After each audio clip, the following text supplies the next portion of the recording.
Hello everyone, we are Art of War. And we believe in creating a community where people can talk about, learn, and improve their skills at Warhammer 40k. Our channel has live stream competitive matches of 40k, played by the best players in the world. And we focus on teaching you how to get better at Warhammer, while also emphasizing sportsmanship and engagement with our audience. We strive to play every faction in the game to a top level, while also using a variety of lists to show off different playstyles for every faction. We also offer a variety of other videos such as codex reviews, faction rankings, tactics videos. When you join our channel, you become part of our community, where we emphasize learning and positive conversation about competitive 40k. You get early access to our videos, sub badges, emotes, as well as rewatch those hangout and hobby sessions. Joining our community is a great way for you to show your support for us, so we can keep making awesome videos for you and continuously expand the bounds of competitive 40k.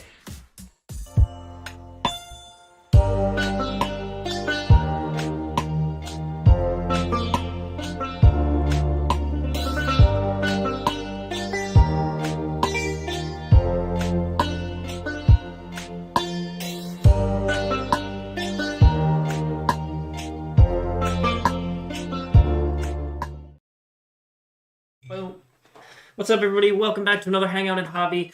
I'm Richard Siegler. This is Mr. John Lennon, and we are here to talk about 40k. Absolutely. And build and paint 40k. And hockey. Okay, and John's here to talk about John's here to I talk don't know about anything hockey. That's okay. Today's the first day of the Stanley Cup Finals. Tampa Bay Lightning are in. And other than that shout out, we're going to talk about Warhammer, I promise. But I'm excited. But John's mostly here to talk about hockey, apparently. Mostly hockey, a little bit of Sisters of Battle. You know, you got to keep it fresh. I'm going to be working on some wonderful AdMech Infiltrators and then some more Skitarii Rangers.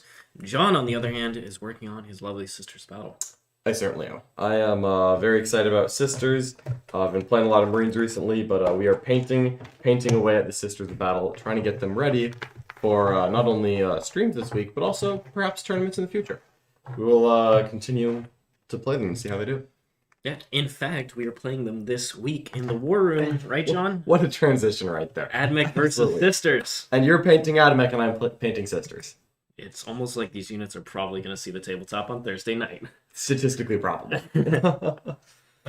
Wonderful stuff. The good news is we have a $5 super chat from Mr. Kyle Norman. What do you think about AdMech getting more rules before other armies even get codexes? I think, once again, that this should not be a thing, but Games Workshop is insisting that when you put out a codex, they should also get supplement rules within, like, a couple weeks, except for Necrons. Yeah, well, who? Except for Necrons. They're not allowed to have more rules. But AdMech, they've already got their wonderful supplement with Metallica rules. Yeah. The really awful specialist detachment with the robots and Cult Mechanicus It's not stuff. even that bad. It's pretty bad because It's bad by the standards of AdMech. but by the standards of most factions, it's worse than the Death Guard one. It's worse than the Death Guard one. That's only because Death Guard have a worse book, so they need it. It's not that it's actually worse than it has better rules than the Death Guard one. You can only take a super immobile army that needs to be in your deployment zone to benefit from the Death You can Guard only trip. take a non-vehicle army that doesn't have guns. It's a trash fire. Come on. However, they're going to get all sorts of rules to buff Skitarii. Which Yes. I am interested about because you just don't see Skitarii too often nowadays, and they really need a big buff, especially Yeah, with absolutely. Vanguard and Ranger bricks. Absolutely. I mean, the GT winning lists this weekend, I think they only averaged about 60? Well, I think across all GTU winning lists this weekend, they averaged 40 Skitarii. However, I am including the Dark Eldar and the Sisters lists in that average. Yep. Good. That's what we wanted right You there. want Skitarii buffs. You want Skitarii buffs. I mean, what else were you going to do with them? I mean, everyone's just sitting here with all these painted Skitarii and nothing to do with them. I am very excited to see what those rules are. Yeah, I bet you are, buddy. I bet you are. Now, it could very well not be that great. It could be very situational buffs, which is fine. Mm-hmm. Which I kind of hope it is that. Because they don't really need extra power. Yeah, we'll see what happens there. Definitely would have loved to see Tau versus Genestealer Cult, or perhaps even Tyranids and Genestealer Cult versus Tau as a campaign supplement sometime. That would have been cool. But that's all right. We will work with what we were given. And you know what? Some unloved factions are getting rules here. Let's not pretend it's all AdMech. Sisters of Battle. also really need a rules update. Okay, but actually, seriously, Chaos. Chaos. Chaos needs love. Chaos needs love. And you know, at least with Sisters, we know that it's an Martyred Lady supplement who are not one of the current powerful, or like widely considered popular Sisters factions. So maybe be like, you know, Metallica, where you take a sub faction that would get literally 0 play without its supplement and make it a something to think about. Yeah.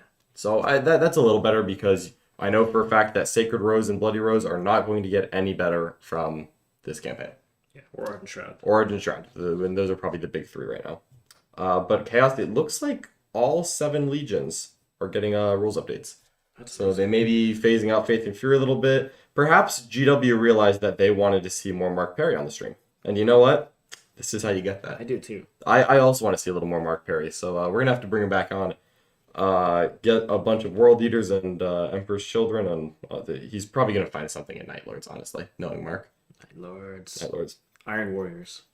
If it's Iron Warriors, I'll be playing them. I've called my shot. I don't play Chaos, but there's one. If Iron Warriors are viable and actually decent, I would consider playing them. There's nothing else that will make me play Chaos. Like Chaos Space Marines, it's Iron Warriors or bust. That's all I want. All right, we also have a $5 super chat from Mr. Matt O. Thank you so much. Hey guys, hockey and a long overdue Sisters of Battle supplement. It's going to be a good week. It is indeed. John, what's our Martyred Lady even bring right now? Right now, I think you sure. take an Imagifier because it's the most useless character in the Sisters Codex. But if you lose a Sisters character to an enemy unit, you can pay 1 CP and give your army +1 to wound against it. Okay. So I think the play here... Sacrificial character. Yeah, you put it in a Rhino with your Dominion so that you can scout move forward, get her out, and then advance. Or just run it straight into the enemy lines, honestly. If you can figure out a way to charge Mortarion with this Imagifier and give your whole army +1 to wound against Mortarion, that's the good stuff right there. You also would get 2 Miracle Dice for losing this Imagifier. And that's a bargain for 45 points, I think. You also have a Relic Pistol that is a Strength 9 Meltagun. And it's D6 +3 damage. All right. That's a pretty good Meltagun, right? Yeah. I mean, it's D6 +2 against Dreadnoughts, which is better than anything else is getting. Martyred Lady. Junith also is a 6-inch aura of cover. That's right, that's Junith's one. But it's for units entirely within. And it's only for infantry. Why are they so inconsistent with that? Like, I most don't of the know. game is just one model of units within range. And Yeah, like all of the- a sudden there's a couple ones that you gotta be wholly within. Just pick one or the other. I would love for it to just be with. If it was just within, I would like it a lot more. But it is holy. But still, you know, something like Sacrosanct, you can be pretty cool there.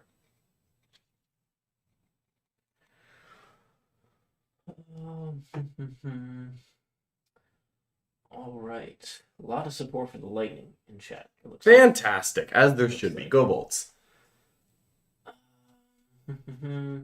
We are going to find out on Thursday when I run the Infiltrators for the first time. Ooh, testing out those infiltrators into the Sisters. Testing The out. list that I'm specifically building around rerolls. Fascinating. Well, it's only when you target them. That's Fortunately true. for you. Otherwise, they would jam so many Infiltrator units. That's our into you. Miracle Dice time. Offers for any units? That'd be silly. Then it would be silly. That's alright. Yeah, just infiltrators. They just kind of force your target priority. I've played against them once this past weekend, and they were pretty good. But mostly just because they forced me to commit firepower where I otherwise might have ignored them. But I really didn't want them getting in my lines and causing havoc, so I took them out as quick as I could. Because I knew that if I, ignored them for a while and let them get into me, I would have to kill them later, and I would be less efficient at doing it. Yeah. Also, there are a lot of shots. Just with Wrath of Mars, they're going to just do a bunch of mortals to you. Yeah, Mars in general is scary. What is a Tampa Bay? Sounds like a pretty irrelevant sports team. Got some You know shame what? with I that. don't like to root for all Tampa sports teams, so I will not brag about the success of the Rays or Bucks. But 3 for 3 on going to the finals of their respective leagues in the last year. The Rays were the only one that did not win a league championship last year, but they lost in the finals. That's pretty close. But that's all right. I'm not a really Rays or Bucks fan. Just Bolts for me.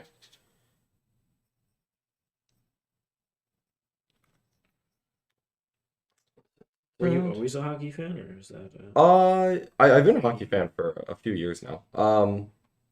I mean, I don't want to say like forever, but like, probably like last 6 or 7 years when I really got into it. Like the first time the Bolts had a good team in my memory, then I actually started paying attention.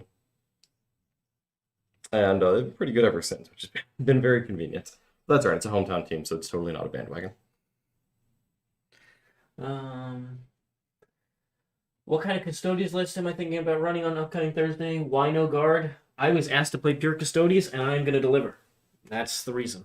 All right, pure Custodies coming in. Also, in particular, we picked that matchup because Jack's only game that he lost at ACO was against pure Custodies. Oh. And we were going to give him a chance at revenge. But not with the Death Watch. This time he's bringing out the Jack Templars. Bringing out the Jack Templars, so we'll see what he does. I'm always excited to see Space Marines on the channel, so that'll be an interesting one for sure. I don't think he'll be trying to trap me in combat too often. Maybe he will. Maybe he will. What do you have any ideas on what you're gonna bring, or? Yeah, I already submitted the list. Already submitted the list. Just give us the cliff notes. What do we think? Only one Telemon. One Telemon. Only one Telemon, but I have Trajan. I've got the bike captain in there. Any Caladius? No Caladius. No Caladius. No Caladius. I really like the Caladius. I'm actually running bikes. I'm running a 5-man bike squad with the salvo launchers. Okay, I do like bikes. I'm alright with bikes. Just want a little extra speed. And then I also really like Venatari. So I got a big break of Venatari as well. And once you start adding all that up, that's a lot of stuff. That's true. That's 2020. And then I have some Custodian Guard. Yeah. But Tanglefoot is going to be a major friend of mine against Mr. Jack. The Tanglefoot. The Tanglefoot. Works on charges, doesn't work on devout push. Doesn't work on devout push, but honestly, I will strike first and do a lot of damage. That's possibly true, yeah. Also, I have Draxus. I have Draxus in the list, everybody. Draxus? Oh, yep. God bless. Yes. I need another secondary when you don't have guard? A bunch of cheap guard or cheap admech floating around. Secondaries become really darn difficult. So want to pick a psychic secondary. Yeah. And did you like Draxus? Maybe not against Black Templar specifically. But yeah, that's true. That's not the best. But against other armies. Yeah. Okay. I'm excited to see that.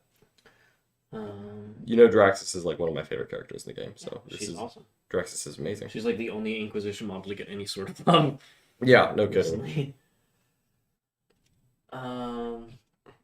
John Siegler showed what you can do with Tau at ACO. Can you do the same with GSC at a major? I don't think I can. I really hate to admit that. I don't think I can. Perhaps I could be lured into taking Genestealer Cult to a GT, but I don't think I'm brave enough to take it to a major right now. I think Genestealer Cult are in a worse spot than Tau, to be clear. But perhaps I just lack in creativity when it comes to not Marines. I don't know. I have been trying. I've deep dove the... I get out the Genestealer Cult Codex about once a month, and I really sit down and try to find something I've missed. And then I'll alternate, grab the supplement, grab the codex, and just kind of figure it out. And I have not seen anything really come together yet. However, building off that, on Wednesday, John and I are doing a live tier ranking of all the factions. Oh, yeah, so we're going to find out where GSC are going to land. No. Probably not going to be that high. Oh, Who why? knows? Don't say that. No, it's true. It breaks my heart, honestly. It's not going to be that high. We'll see, though. We'll see where they end up. I'm really excited about this tier list, personally. We've done tier lists before and released them as YouTube videos, but this is the first one we're doing live. And it'll be in exactly 48 hours. So in the 1 p.m. slot, instead of a hangout and hobby, we're going to be doing a live tier list. However, that does mean that we will be able to see comments in the chat, so it'll be live on YouTube. Yep. So if you want to super chat, tell us how wrong we are or a point that we maybe missed, you can do that. I'll be willing to concede, if people are arguing the right way in the chat. But, not orcs, though. Not orcs. Everyone knows that. Orcs, bottom, straight to the bottom. How high are Tau going to be? I think you and I are going to disagree on that. Okay. I think I'm still not going to put them very high. I don't care how well you did. I don't respect Tau. And you can't make me, other than maybe you will tomorrow. But but you can't make me. Let's see. Does John think his knights... Where's he going with the knight list? And how do you think they fare into the meta right now? I'm sticking triple Megara for tomorrow. I think that double Megara and more armigers, especially more X's, is probably going to be what I would do going forward. Unfortunately, I'm not going to have more X's painted by tomorrow. So tomorrow's adventure is going to be the triple Megara list. I think that Admech and Dark Eldar are kind of forcing events to change their terrain layout a little bit. And we saw, there was some, response to the landing to the open terrain, and then there's talk about maybe making it a little more dense. And I think all of that is going to be bad for the 4 Imperial Knights. However, I do not think all is lost, just because Knights are a very different profile than what a lot of people are building to kill right now. If people are bringing in like a lot of, mid-strength, high AP, like plasma guns and like hotshot volley guns and all this stuff to kill Skitarii, that's not actually that great in Knights. Volkites, not amazing, and they're not bad, but they're not amazing into Knights either. Chipping Knights to death takes a while, and a lot of people are building a lot of chip damage into the list right now. Also, Strength 4 spam, not amazing into T8. The Mortal Wound part of Mars would be pretty bad, though, not gonna lie. Yeah. Like, I don't know how much damage a Lucius brick actually does. Like, I mean, sure, you end up with like 80 shots, 80 hits, but, if you're wounding on 6s, rerolling 1s... That's why you have Artisans, which you pop turn 1, bring the unit up to Strength 5. Oh, I don't like that. How often can you do that? Then, once you pop it, on turn 2 onward, you just pick a unit and get... Which one does that replace? That replace fall back and shoot on one of the units. Sounds like we're getting into combat, boys. Yeah. Get into combat before turn 2. It's okay, because you have Solar Flare and then you have... But yeah, you have redundancy. Yeah. The follow-up question was, how do you think they do into Tau, specifically? Knights. Oh, I'm going to destroy them. Destroy? Yeah, I'm going to go straight into Siegler's army. He's going to kill me, and he's going to think, aha, I've killed the Knights, therefore I win. But just kidding. I'm not even going to spend 2 CP. I'm going to roll a 6. Native the 6? Explosion. Boom, boom, boom, boom, boom. Yeah, I mean, Farsight only has, 6 wounds? He has 6 wounds. So I have a 136 chance of killing him. Except I can pass off. Not if I kill that entire unit. Okay, if you kill the entire unit, Yep, thank you. Grant I cannot pass off when you kill the entire crisis. Exactly. That's the plan. Kill the entire crisis suit unit and then blow up in Siegler's army. Now remind me, what's the AP of your weapons? Good question. Does it start with a 2? Nope, it's actually AP 0. What do you know? It goes down to AP. We're gonna get there. Don't you worry your sweet mechanical brain. We are gonna get through that crisis unit. I've got some AP3 in there as well. What is that on armor? Armatures. Yeah. What are you taking? Oh, thermal spears and multi okay. guns. You don't have the what's the AP3 gun? The grav. Yeah, the grav one. I do not have any grav, unfortunately. Okay. Although perhaps in the future there will be some grav. Yeah, the Morixes are just really. The Morixes are really good. Hard to get though. That's the problem. Yeah, I don't get it. They've been out of stock for a while. I may need to start trolling through. I bet a lot of people have bought them and are selling them by now, so maybe I need to start trolling through the internet, snag some more X's. Yeah. We got a $5 super chat from Mr. Kyle Norman. Thanks to John's coaching and helping me, I went 2-1 and got 3rd place for the first time with White Scars in an RTT this past weekend. Congratulations, Kyle. Well done on... well done, Kyle. Fantastic. Top 3 for the first time on RTT is great stuff, but perhaps there's more great things in the future. I'm super excited to talk to you later this week. We're going to talk all about that White Scar list you ran and see where we're going from here. Still plugging the White Scars, too. White Scars are still good. Like, I have been playing the Ultramarines because I really like tabling people. But White Scars have a lot of play still. Like, White Scars have not gone anywhere, in my opinion. I think other Marine chapters have gone up in stock, but that does not mean White Scars have gone down. Admech may force me to actually bring White Scars back, to be honest, which is a scary proposition. Why is that? Because I really like Lightning Claw Vanguard veterans for destroying Skitarii in combat. Get to AP3. Yeah, I can't be Overwatch to get to AP3 reroll all wounds damage too. It means that there's no universe where you're taking better than a 6-up save against me. And even if you're transhuman, I'm going to be hitting and wounding very effectively. So like just top 6 is auto wound. No, that's the Primaris. That's Primaris only. But I mean, just because I have Lightning Claws and I'm rerolling everything, I'm going to be wounding fairly effectively. And then, that's enough, right? Like if I can kill the board control of Skitarii, then I'll feel a lot better. Of course, I'll need different things for killing the infiltrators, but that's okay because I can just wound them on 2s and not reroll anything, and that'll have to be enough. Here's my unit with Chapter Master and Lightning Claws. No rerolls. Great. That's right. I'm just need to be hitting on 2s. Alright, these Qatari, get some blue on there. Excellent, excellent. These are infiltrators, right? Infiltrators, yeah. Okay.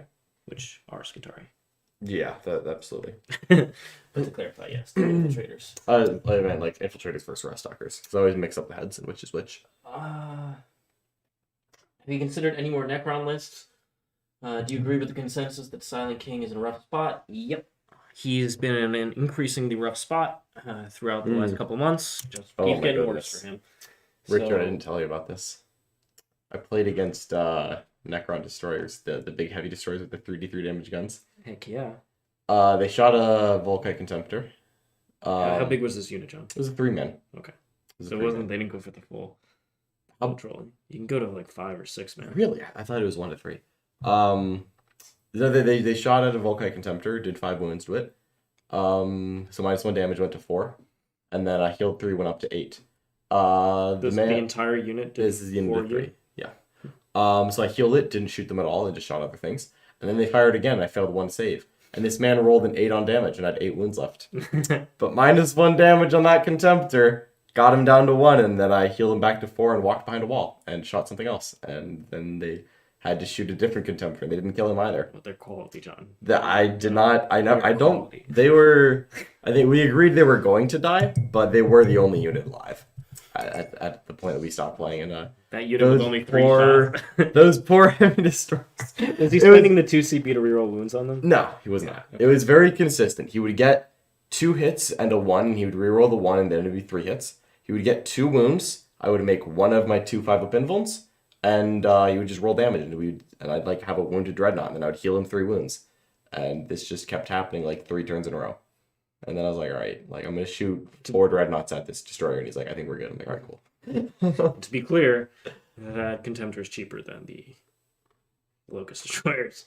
Oh, obviously. How much is that? I think they're down to 55 points each now. If they even like, their stats are good enough that I really want it to work. And I acknowledge it doesn't. I'm not trying to sell you and tell you that it does, because it doesn't. But like, just heavy 2. Heavy 2 would make him work. Just at that price. Just the same thing, but heavy 2. Yeah. Same points. I think that would be fine. Yeah, maybe inherent reroll 1s to wound, and then another 5 points cheaper. You have to bring the yeah, well, we're not doing that. We're not bringing a destroyer lord. No, please bring the destroyer lord. Why would only another like minimum 100 points without any upgrades. Yeah, that's not real. He's good.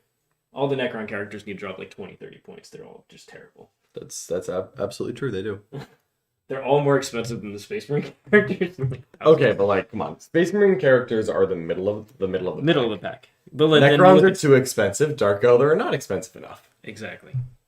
Sisters are very cheap too. Sisters are very reasonably costed. I have no complaints as a Sisters player.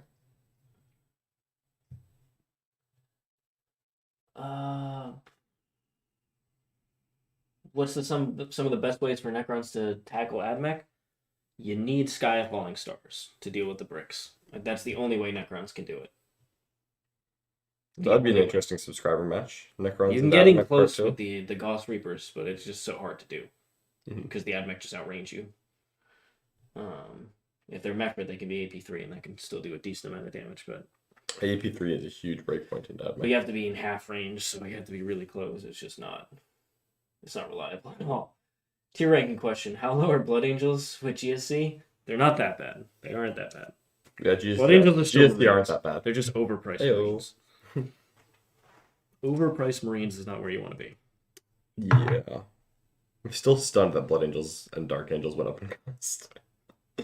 And the worst part is that, like, at the time they were like, yeah, Death Watch don't need any changes, and then like, you know, Dreadnoughts happened. And then they nerfed Blood Angels and Dark Angels.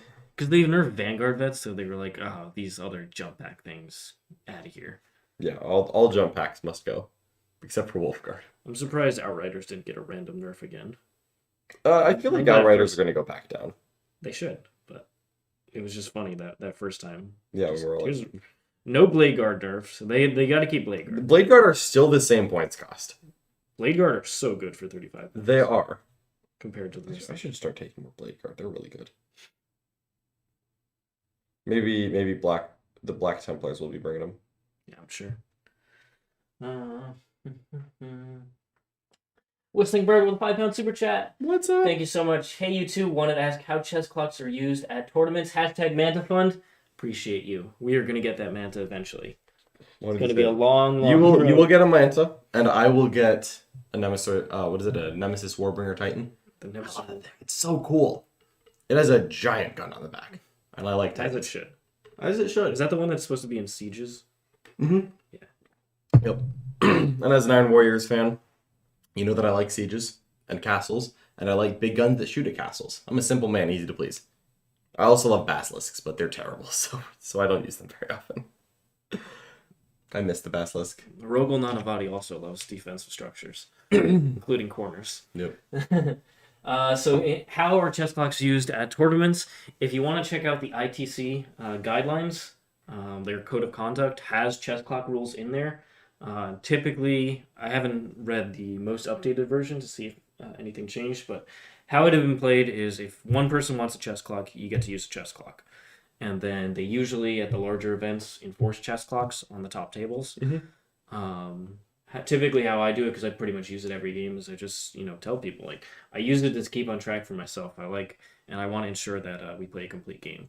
So I just slap it down on the table, and then I play pretty much every game. The only game at ACO I didn't play with the chess clock was against Nick, and that's because I know we were going to finish in like an hour and a half. Yep. So Nick was not going to slow play me. No chance. So that was the only one I didn't use it, but typically it's very good for staying on pace with yourself, knowing how much time you're spending on different things. So it helps you play faster, helps you think faster. I really enjoy the chess clocks.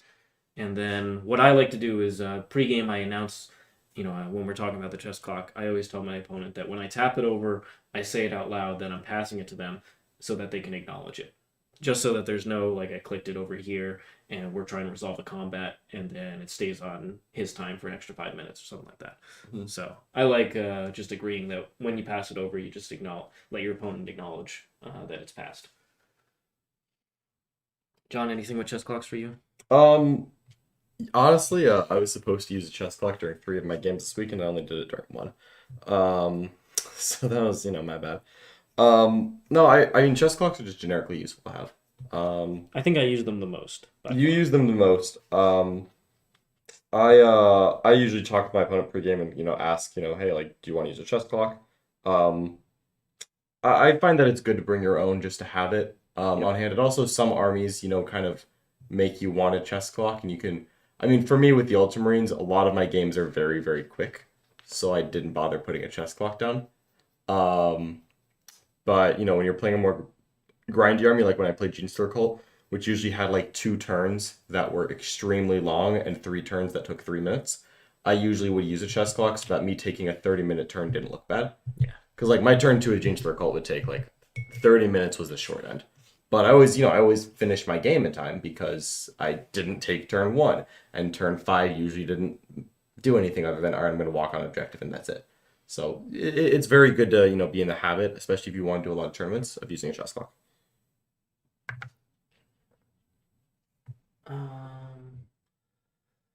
We got another $5 super chat from Mr. Lyle Dixon. Explain to me why a 30-point Preacher is so much better than a Necron Lord at 70 points. That's because the Preacher only gives +1 attack. He doesn't give +1 to hit. Yeah, it's just a mediocre buff. It only works 33% of the time. And can you use the strat on the Preacher? You can. Okay. But then you're spending a CP. I'll do it. +1 attack is worth it. When, I need when it on the dead. I'm using when it matters, it's worth it, yeah. Yeah. I mean, you just look at a lot of the upgrade abilities that Sisters got. They are so vastly superior to Cryptek Arcana. And Cryptek Arcana are more expensive in most cases. The funny thing is that a lot of those Sisters upgrades haven't actually been making their way into my list. But they're actually good. They're actually good. They're definitely in the worth considering category, but somehow they're not actually in my armies. Just the way Sisters play It's okay, but I mean, I don't think we're going to disagree that Necron characters could use a little love. They need a lot of love. Need a lot of love. That's okay. I just want a Zerican Dynasty Codex up, man. Like, that is more important to me than Metallica, and I'm sorry. Or Armored Lady. No, it's not. All sisters are equally valuable in the eyes of the Emperor. Do you use certain timings for the chess clock? Nope, I just set it. Whenever the round starts, I'll split the time and then start the clock. Yeah. A lot of tournaments will have a set time. So this past weekend, the round was 2 hours and 45. The round was 3 hours, but it was a team tournament. So there was both a pairings process and then a swapping ambulance process.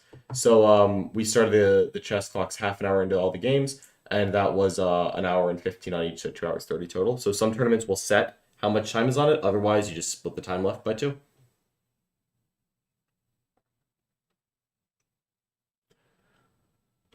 Mr. Fred Portman with a $10 super chat. Hell hath no fury like Iron Warrior Decimators with the Soul Burner Petards. What's this talk of Chaos Legion supplements? Well, did they say anything else besides that there were Chaos Legion supplements? Nope. They said that there were rules for the 7 Chaos Legions. I'm like, okay. And Renegade chapters. And the Renegades as well. So I think they're taking all of the stuff that's not currently in the Chaos Space Marine Codex, and they're just putting it into this Be'lakor book. I don't know how much of it is a reprint and how much of it is new rules. I have no idea. But if it's a reprint, I am going to literally die laughing. Chaos players. The price of treachery. Could you imagine? I mean, as a Chaos player, I would not be very pleased by that. So, for their sake, they have suffered. Extra wound now? Oh, absolutely not. 0%. There is no doubt in my mind that Chaos players have to wait even longer for their extra wound. That is a Codex upgrade, sir. Don't get that now. Should have thought of that before you betrayed the Emperor. Poor Chaos. However, Fred, I do have another question for you. You wanted Deathwatch versus what for your sub match? Ooh, I know you wanted Jack bringing whatever updated Deathwatch that he's come up with post ACO. What was the army you wanted to play into it, and who did you want to play that army? Get back to me when you get a chance. And we have a $4 super chat from Clown Mode. Eldar Phoenix Lords are really good and worth it. All right. Who are you trying to trade here? Who's the best Phoenix Lord?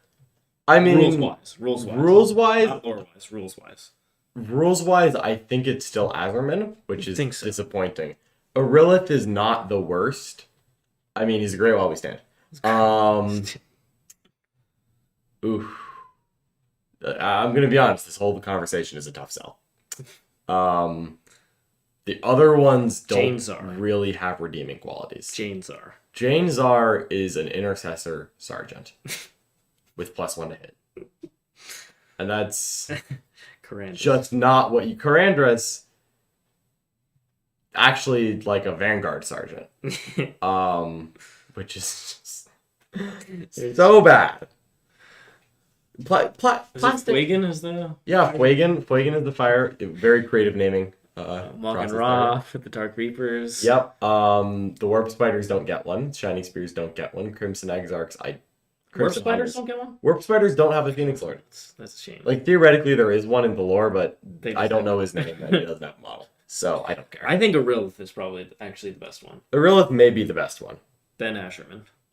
Yeah. Asherman's pretty pricey. Azerman is pricey, but he does something. Arilith is literally just 3 shots and just roll. Counterpoint, Azerman has been crushed in combat by Tau twice. That's how not many more the right times should number. he get? How many times do we have? Look, I'm not saying he deserves to be on the table again. That just may be the best that a Phoenix Sword can aspire for. Getting stomped. Those crushing feet really got him. It's the crushing feet. Death by Taunar in close combat. That was when they were only 1 damage. Are they 2 damage now? Or yeah, they're 2 damage now. Right. I hope Knights get like flat 3 damage on their feet. Why is it AP2? But is it being stepped on by this Why knight? is it AP2? What? It's like my flare launcher will prevent me from being stepped on by this knight. What? My Skatari Vanguard can just ignore it and take 2 out. That flare launcher thing should only work in shooting. That's all I'm saying. Well, it's like the Tau one. It literally only works on one crisis model and against shooting. That seems... Oh, it is only against shooting? It's only against shooting. Oh, yes. It's only against shooting. All right. No, we're in. All right. I have a plan now. I'm going to charge those crisis suits. Charge them. Yes. It's only in shooting. What else am I going to do? And then the Skitarii one is on a bigger unit. It's in shooting and combat. And it affects the entire unit. Yeah, that's pretty wild. Oh my god, I was pouring firepower into some Lucius units this weekend. Where I was like shooting like a Volkite unit, and it's like, all right, 11 saves and 4 mortal wounds, and like 10 seconds later, okay, so 4 die. It's like, gosh darn it. And it's like, all right, I'm gonna do it again. Okay, like 10 more saves, 3 mortal wounds. Okay, so 3 die. All right, cool. I'm like, God, ugh, it took forever. Mortal wounds are away, and that's Mortal wounds are the only way. That's why Sky Falling Stars is actually good. Yeah, the second they get those defensive buffs up, I had one recourse, and that was pour mortal wounds into them, and I hope he rolled ones. He didn't roll enough ones. That's right. We got him in the end. Just be thinking of those Skitarii bricks can't use the 1 CP4 of pain against mortals. Only vehicle skin. I forgot about that. John, where are the lists available from the team tournament that you played this weekend? There were, unfortunately, there were 2 different BCP events for the event this weekend. So if you look up the cool place from this past weekend, I think all of them were in the individual players event. So there was a players event and a team event that were used for the different pairing process. So they should all be on BCP. And you can see, you can see my team. You can see the winning team pro tabletop. It was a very fun event. Best Coast pairings. Best Coast pairings. Ugh, so convenient.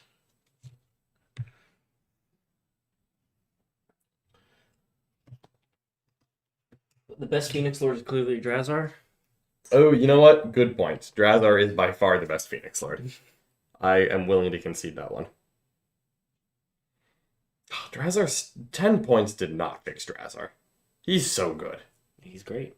I don't know why but Nick he's still not 60 sometimes. points. I don't know why Nick still sometimes doesn't take him. Like Nick is still like, I don't think I need Drazar, and then every time I see Drazar on the table, I'm just like how is not every single player taking him? And most people are. So maybe I should just say how is Nick not taking him? Drazar's crazy. 145 points though is like Aggressively costed. It's aggressively costed, but he's not like severely undercosted. Yeah, he's not as bad as the Succubus, but that fight twice is brutal. Also, the one Dark Eldar character that doesn't get picked up by a bolt gun is like, ooh, this is actually a problem. What did they change about Drazar to make him so much better? Like, I don't remember what his old rules were. I just know that he's what he does now. I mean, he didn't fight twice before, right? He can make things fight last. Maybe his fight last might have been at the end of the phase last time. I don't know what it is, but Drazar, take him. Oh, fun thing I learned. Drukhari as a whole were in a faction full of undercosted units, so you just didn't have a lot more stuff than your opponent. Yeah. That's probably helped. That probably helped, yeah.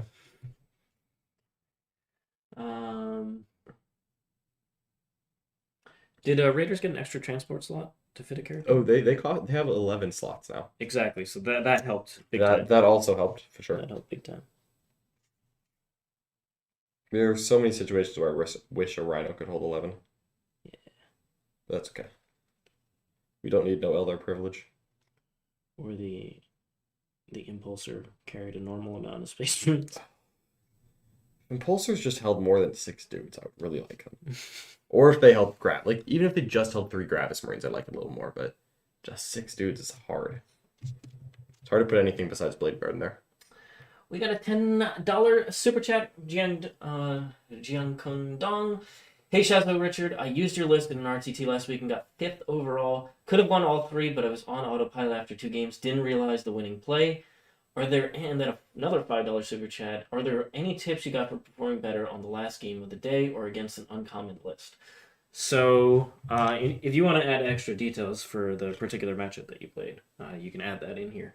Now, for playing the last game of the day, this is where being well rested and well hydrated and well fed throughout the day is going to be massively helpful. Having comfortable shoes, and clothes just overall. Just being in a good spot mentally. So after each game, just sit down, take a mental breather, go get food. You don't want to be doing too many things between games.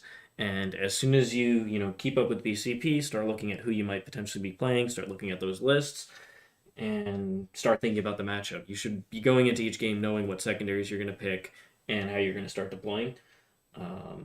All that stuff, like, you should be able to decide in like 5 minutes, very, very quickly. So there's not a lot of time spent at the start of the game. Instead, it's about how I'm going to play throughout this, over the course of the game, what decisions I'm going to make.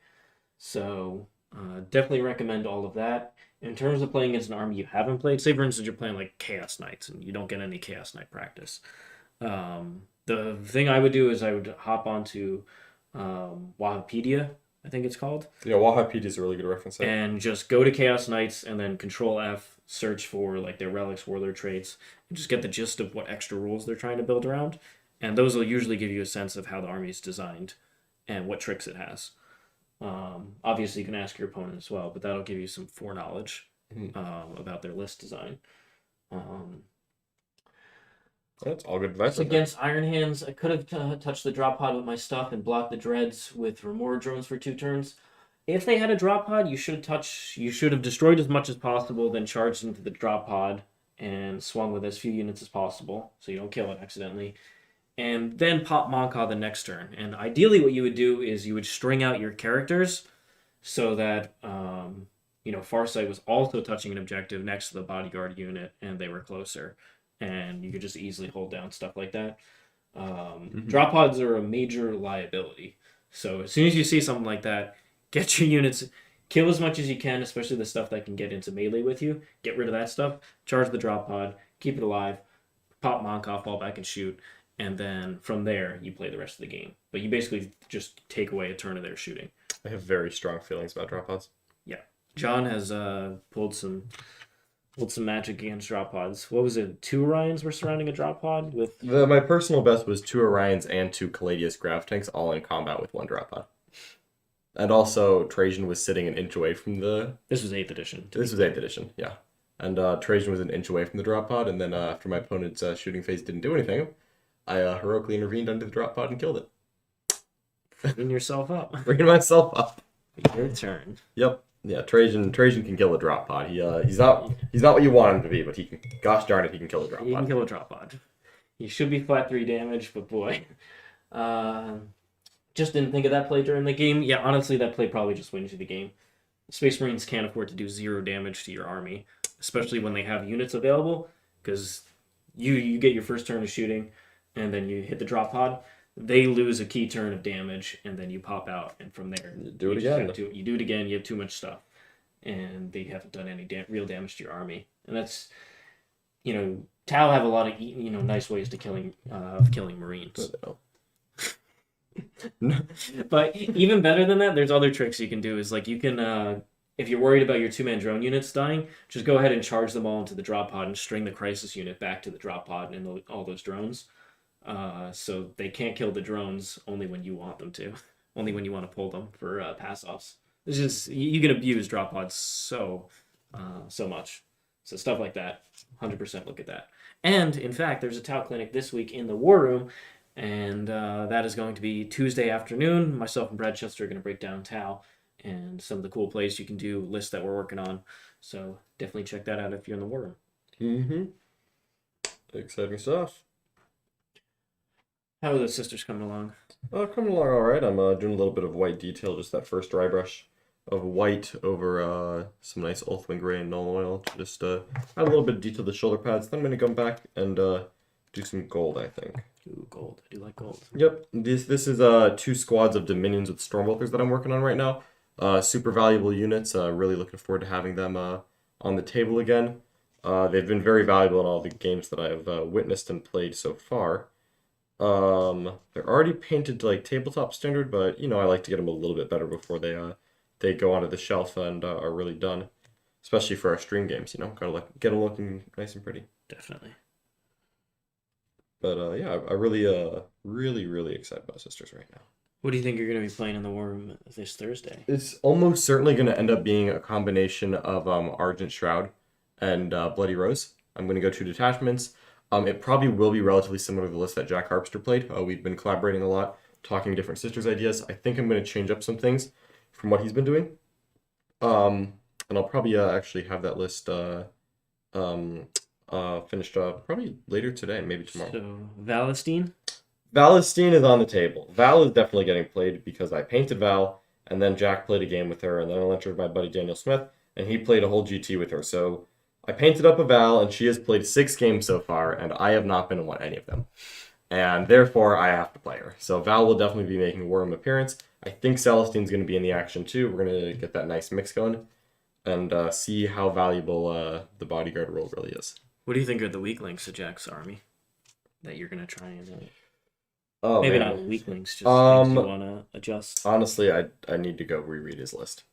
The engines are what I'm not convinced about. Yeah, the 3-man mortifier units. Yeah, I'm actually thinking about what else I could do as a while we stand fight instead of those units if I wanted to go that direction. Real Stern. No, Ephriel Stern costs less than Retributor Squad, which is not where you want to be. You need to cost more than Retributor Squad. All right, to try it. You convinced me. You know, Nick actually wanted to do that. He still probably will, I bet. I bet he's going to try that at least once. No, I really haven't decided what I'm going to change and if I'm going to pursue while we stand as a viable strategy, but I think I was actually considering like a 10-man Sacrosanct squad, or 10 girl, I should say, just because that will cost about 145, and you can make all your Retributors about 140 very easily. So, plenty of options there, plenty of options. No, While We Stand was updated. But, to the last. But if you're doing characters as it will work out. Exactly. But for all those units that start splitting, like Space Marine, if you want to take a big unit infiltrator, split them. Now, if you lose part of it, you only get... Yeah, not quite as good there, but still pretty potent. Yeah, still useful to think about. Mm-hmm.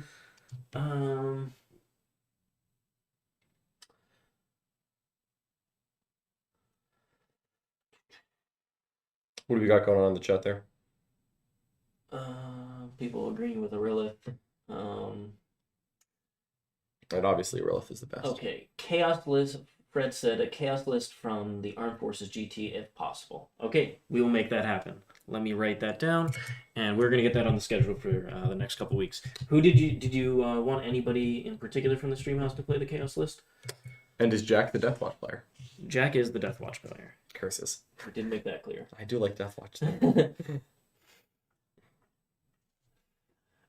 John is a big fan of Space Wolves, though, so if you want to request a stream match... I will literally paint right now. I'm going for the eyes. John's a huge fan of the Space Wolves. Remember, folks, get white and dye ideally the eyes. into one of their harder counters. No remorse. No fear. That's all right. Also make John play on a really ruin-heavy board with those Thunderbolts. No. If I were just gonna play Space Wolves, it would be very similar to what Jaime Paris was playing. Nick's very good friend. Is a very good friend. However, I would probably not take the drop pod. That's just principle. Yes, I would not. I would not take a drop pod. You cannot convince me. Do you think you'll have the OBSEC Dogmata in there? Yeah, I think a Dogmata is did Jack not have a Dogmata? He did not. Well then, yes, I will definitely have a Dogmata. Definitely have one of the best characters. Yeah, no, that's she pretty good. It's like if I didn't take a Manipulus. Like, all right.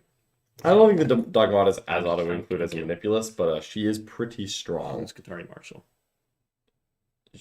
All right, Admech have incredible characters. I will definitely be taking the Dogmata though. I think she combos really well with the direction I want to take it, which is very. Honestly, I'm thinking about doing 3 units of 5 Zephyrim, and then I have a Dogmata as well to really spice them up.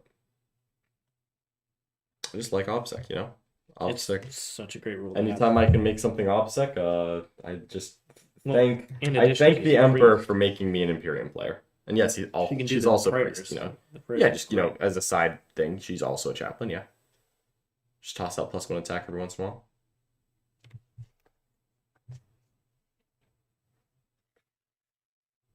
Ugh, I could never go back to not being an Imperium player. Having to suffer through not having OBSEC on all of my characters and units and elite choices and dreadnoughts. I mean, you don't even have dreadnoughts. Like, how do you live? You just don't. It's a hard life for You sure. don't hold objective. You just don't hold objectives. Okay. Primary 0. Secondaries none because Xeno's not. They're still in 8th edition. Just play against Death Watch and give up a free 15 secondary points. I just want you to know how little remorse I have for Xenos. Not at all. That must suffer. John used to love Tyranids in GSC, and then I don't even think they're not even Xenos anymore. It's been a long, long time. It hurts. I don't know if we're gonna get John back on them. It's like Nick with orcs. Okay, that is not the same. I'm just kidding. That's not the same. I'll accept, a little bit of smack talk because I've not been playing some of my favorite factions as often as I wish I could. But it's not the same as Nick and Orcs. That is still a little disrespectful. Don't worry, Games Workshop is gonna force Nick to play orcs soon enough. Cannot wait for that codex. Nick on Orcs is one of my favorite things. Almost as good as him on Gene Circle. But nothing's that good. Not as good as him on guard though. I mean, it's his favorite army.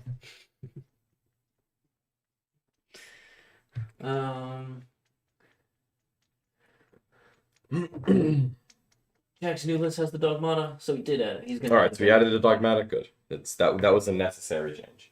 That 100% had happened. Yeah, I mean, at the end he was like, "I'm just trying to table people." I'm like, "All right, that's good, but you should probably also have some backup plans in here."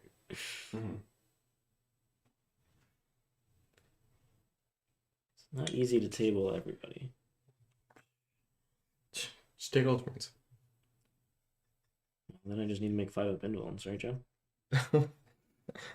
It's 5 of armors, actually. Is it armors? It's 5 of armors. Oh, come on. Yeah, well, we didn't even get to the Invuln stage. It hurt. It hurt bad. Alright. Skatari, you're so cool.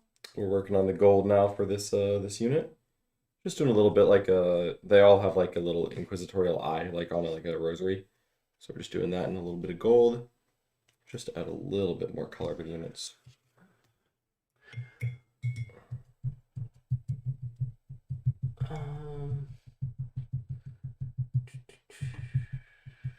Did you check out the new Orc Warbot they previewed today? Yes, the Whir Boy. The Whir Boy. Which is like a weird boy, but whir. I don't know. Soon they will, introduce the Was Boy and the Is Boy. He looks pretty cool. Honestly, I like the model, actually. I think he's a better Orc Psyker model than what we've seen. I don't know why his goggles are strength 6 and damage D3. Like, he literally stares. Strength 6? He has goggles that shoot, like, the gaze of an orc or something. And it's a 2-shot strength 6, like, AP 3, damage D3, like, 12-inch range. And, like, I'm sure he's ballistic skill 5, so it'll probably be fine. But I'm just looking at that, I'm like, how the heck? Like, what is happening here? Why is this guy so good? Does he hit harder than Chainsaw? I mean, theoretically, everyone does. So that was just interesting, because, like, I think of, like, it's like the manifestation of his psychic powers, but it's a gun, and he also gets his psychic powers, so he can smite and do that. I'm like, I feel like it would just be one or the other. So that's kind of interesting. I think that he's a good model, and the one power they previewed looks pretty strong, but it is short-ranged, at least. So, since orcs are so reluctant to get to people, that'll help. But really though, it's I think it's cool. It doesn't, like, the power alone doesn't look oppressive. It's just kind of like how people have to prepare for Gaze of Infinity or Gate of Infinity, where like it might explode into mortals. This is the same thing. You just need to be very careful about what you let this guy hit. Yeah. Oh, it's a cast on 7. Cast on 7 is not.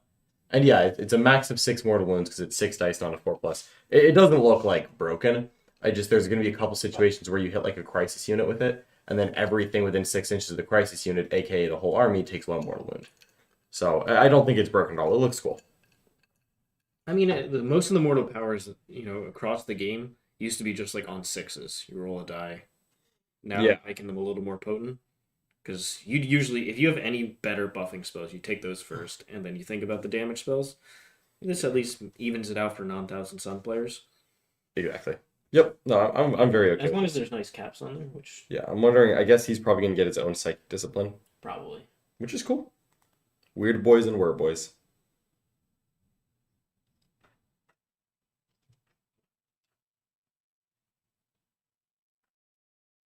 We're gonna have to get Nick excited about the orcs again. I mean, isn't Nick always excited about orcs? They need some silly rules. He liked orcs when they had, giant Luda mobs that were untargetable because of grot shields. Yeah. That's not orcs. Well, they could shoot from the corner, so. Yeah. Got priorities here.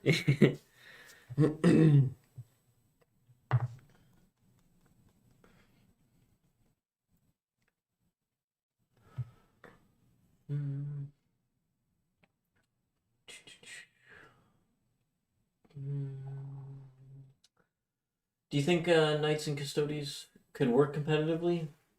I think both of them can. Or I mean together. I think it's meant to be together, which makes me hesitant to say. I'm hesitant to say that because both of them kind of like having their command points, and they're both very expensive armies. So I feel like putting them both together is going to be really difficult to work. Not impossible, but that doesn't feel like a natural pairing. It's like trying to put two main characters together, and like one of these guys needs to be a sidekick. Yeah. And anytime you do an ally, there's usually like a faction and a sidekick. And neither of those are very good sidekicks. I guess you could do like Armigers and Custodies, maybe. Maybe just like 6 Morax and Custodies. But even that, I'm not really sold on. Yeah, it's just, they want cheap bodies. They just want cheap mission playing things. Mm-hmm. And neither of those armies have that. No, they both love Guard for the same exact reason.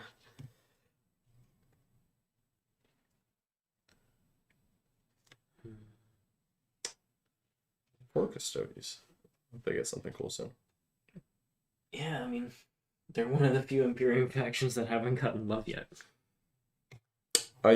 Them and Guard. Actually, I think if we're being technical, Grey Knights and Custodies are the only ones that haven't got 9th edition rules yet.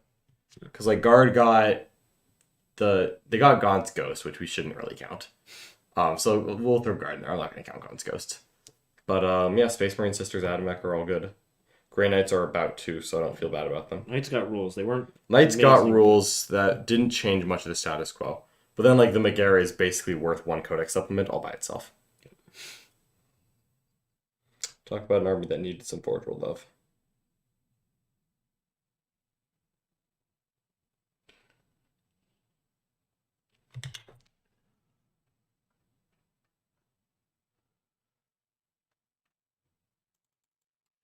Ooh, we got a Astartes clinic coming up this week, right, John? We do have an Astartes clinic coming up It this is week. you, Brad Chester, And Jack Harpster. We're doing a 3-person clinic on The Wednesday triple threat. in the War Room.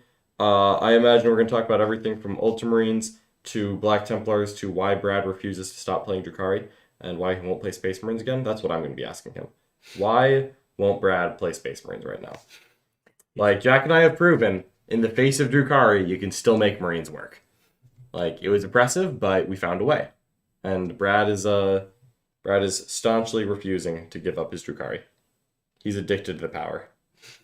He's like, I don't know what to do now that I have to get out of transport to kill people. Even more than that, the Sons of Colgate. They are never going to see the table. No, absolutely not. Absolutely, literally never again. They don't exist anymore. The Sons of Colgate. We should warp fire them right now. We should. It's just, On stream. oh, a beautiful thing. I was thinking of painting up a Son of Colgate as a member of the Death Watch. Nick agreed that the emblem of the chapter would be like a pink flamingo in flight. In flight. He didn't mention actually, but I think it's implied, right? When you think Implied. of flamingos, I mean, you think of them flying majestically like a pink carpet through the air. Brad tabled me in 2 turns with Salamanders a week or 2 before ACO. Ouch, that's not good. Who said that? That's Lyle. It's Lyle. Oh, Lyle. Oh, Lyle, I'm so sorry. To be fair, Lyle was playing Necrons. Oh, well, in that case, he only took 1 or 2 turns?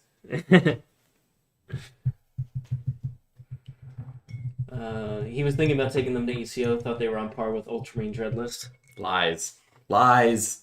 No, that actually may be true. I don't really know.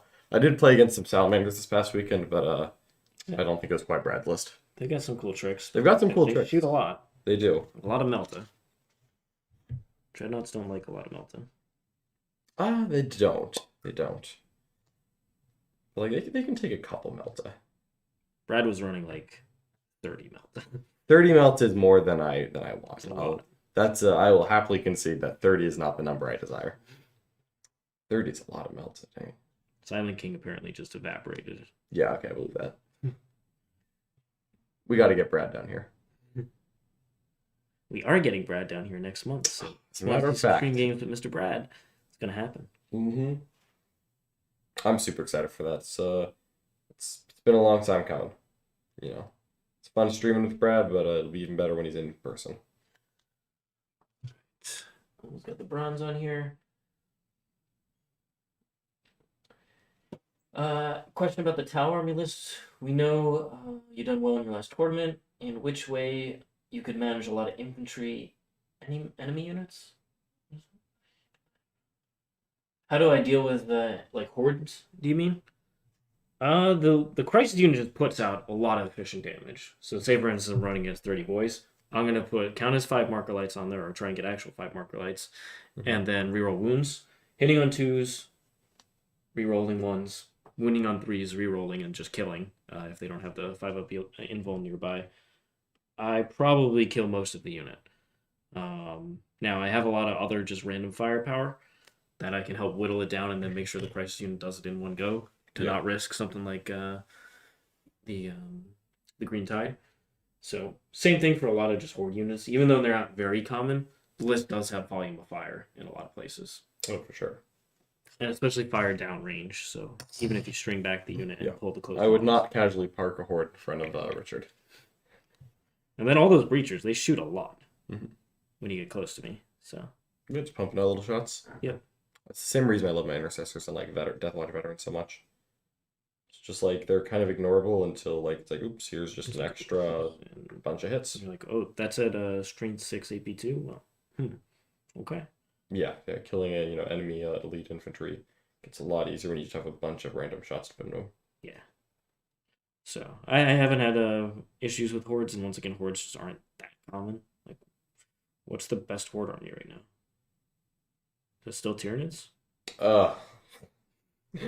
That's a sad question. I don't know about that. I mean, it may be orcs, honestly, but I don't think there are any real viable horde lists right now. Yeah, like Necrons is. It's actually probably like Mencores, if I'm being honest, or Necrons. Yeah, Necrons, I say. It's so tough because they just everything is geared up to kill 20-man ranger and vanguard bricks. So. Oh no, yeah, Admec's the best horde army. What are we talking about? Just like taking like 100 vanguard or rangers. People aren't really taking 100 though. They're not yet. They're still painting them. They got their first 60 painted up. Won a bunch of events this weekend. They've got 40 more with the prize for it. You don't need that many, but that doesn't mean. Starts taking away other tools. Like at a certain point, you can't hide 100 of them, so the units without buffs are just gone. More like your opponent's be gone. $5 super chat from Clown Mode. How would you mimic your Tellus with pure Craftworlds? Is it possible? Craftworlds are basically the opposite of Tau. Yeah, that is a. Craftworlds rely on a key psychic phase to debuff your opponent's units, and then they do a lot of damage and shooting, and have a reasonable amount of like board control type of mission playing stuff. Like orb spiders are somewhat similar. Yeah. To Remora drones, they can be charged unfortunately, but they can move across the board very quickly. Yeah, but they can also action, and they can exactly. So they're your action monkeys. They can repeat what the Vespa do. You'd have to run wave serpents, which are more expensive than devilfish, and put Dire Avengers inside, which isn't bad. Dire Avengers are fine, especially because they got a little cheaper, right? So did Dire Avengers get cheaper? I thought in the last update they got a little cheaper. Maybe they did. They might have. Some Craftworlds, maybe it was Dark Reapers. Dark Reapers did, which was Dark Reapers. And Night Spinners, which everyone was just looking at. It's like, what in the heck? Okay. So, the Craftworlds can do indirect fire reasonably efficiently. They can build around while we stand pretty well with those support batteries. I think you do the same thing of like you try to make a points factory that doesn't rely on the opponent. Exactly. I think that part is similar. Yeah. I think, you try and get max out engage. You try and go for while we stand, and then you try and do retrieve Octarius data, and you build your list around those. The problem is they don't have the same board control as Tau, because they don't have anything nearly as durable as the Crisis unit. That is very true.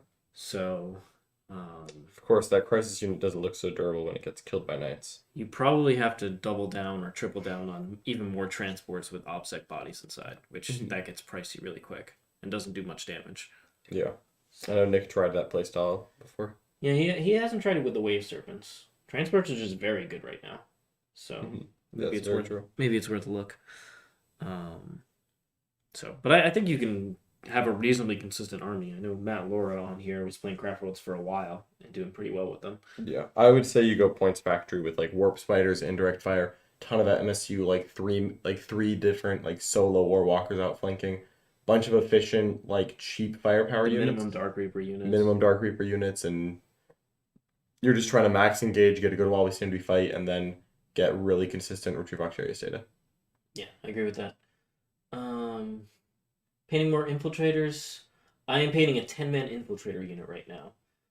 Stygies had success this weekend. I did not see the Stygies list. Yeah, Reggie, what was the Stygies listing question? Shoot that my way on Messenger, and we can always talk about that. I haven't looked at the Stygies list, but that's pretty interesting. They do have a very good stratagem.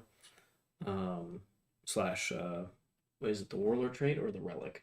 I think it's They have a Warlord trait for redeploy, I think? Yeah, the Warlord trait for redeploy is very powerful. Yeah.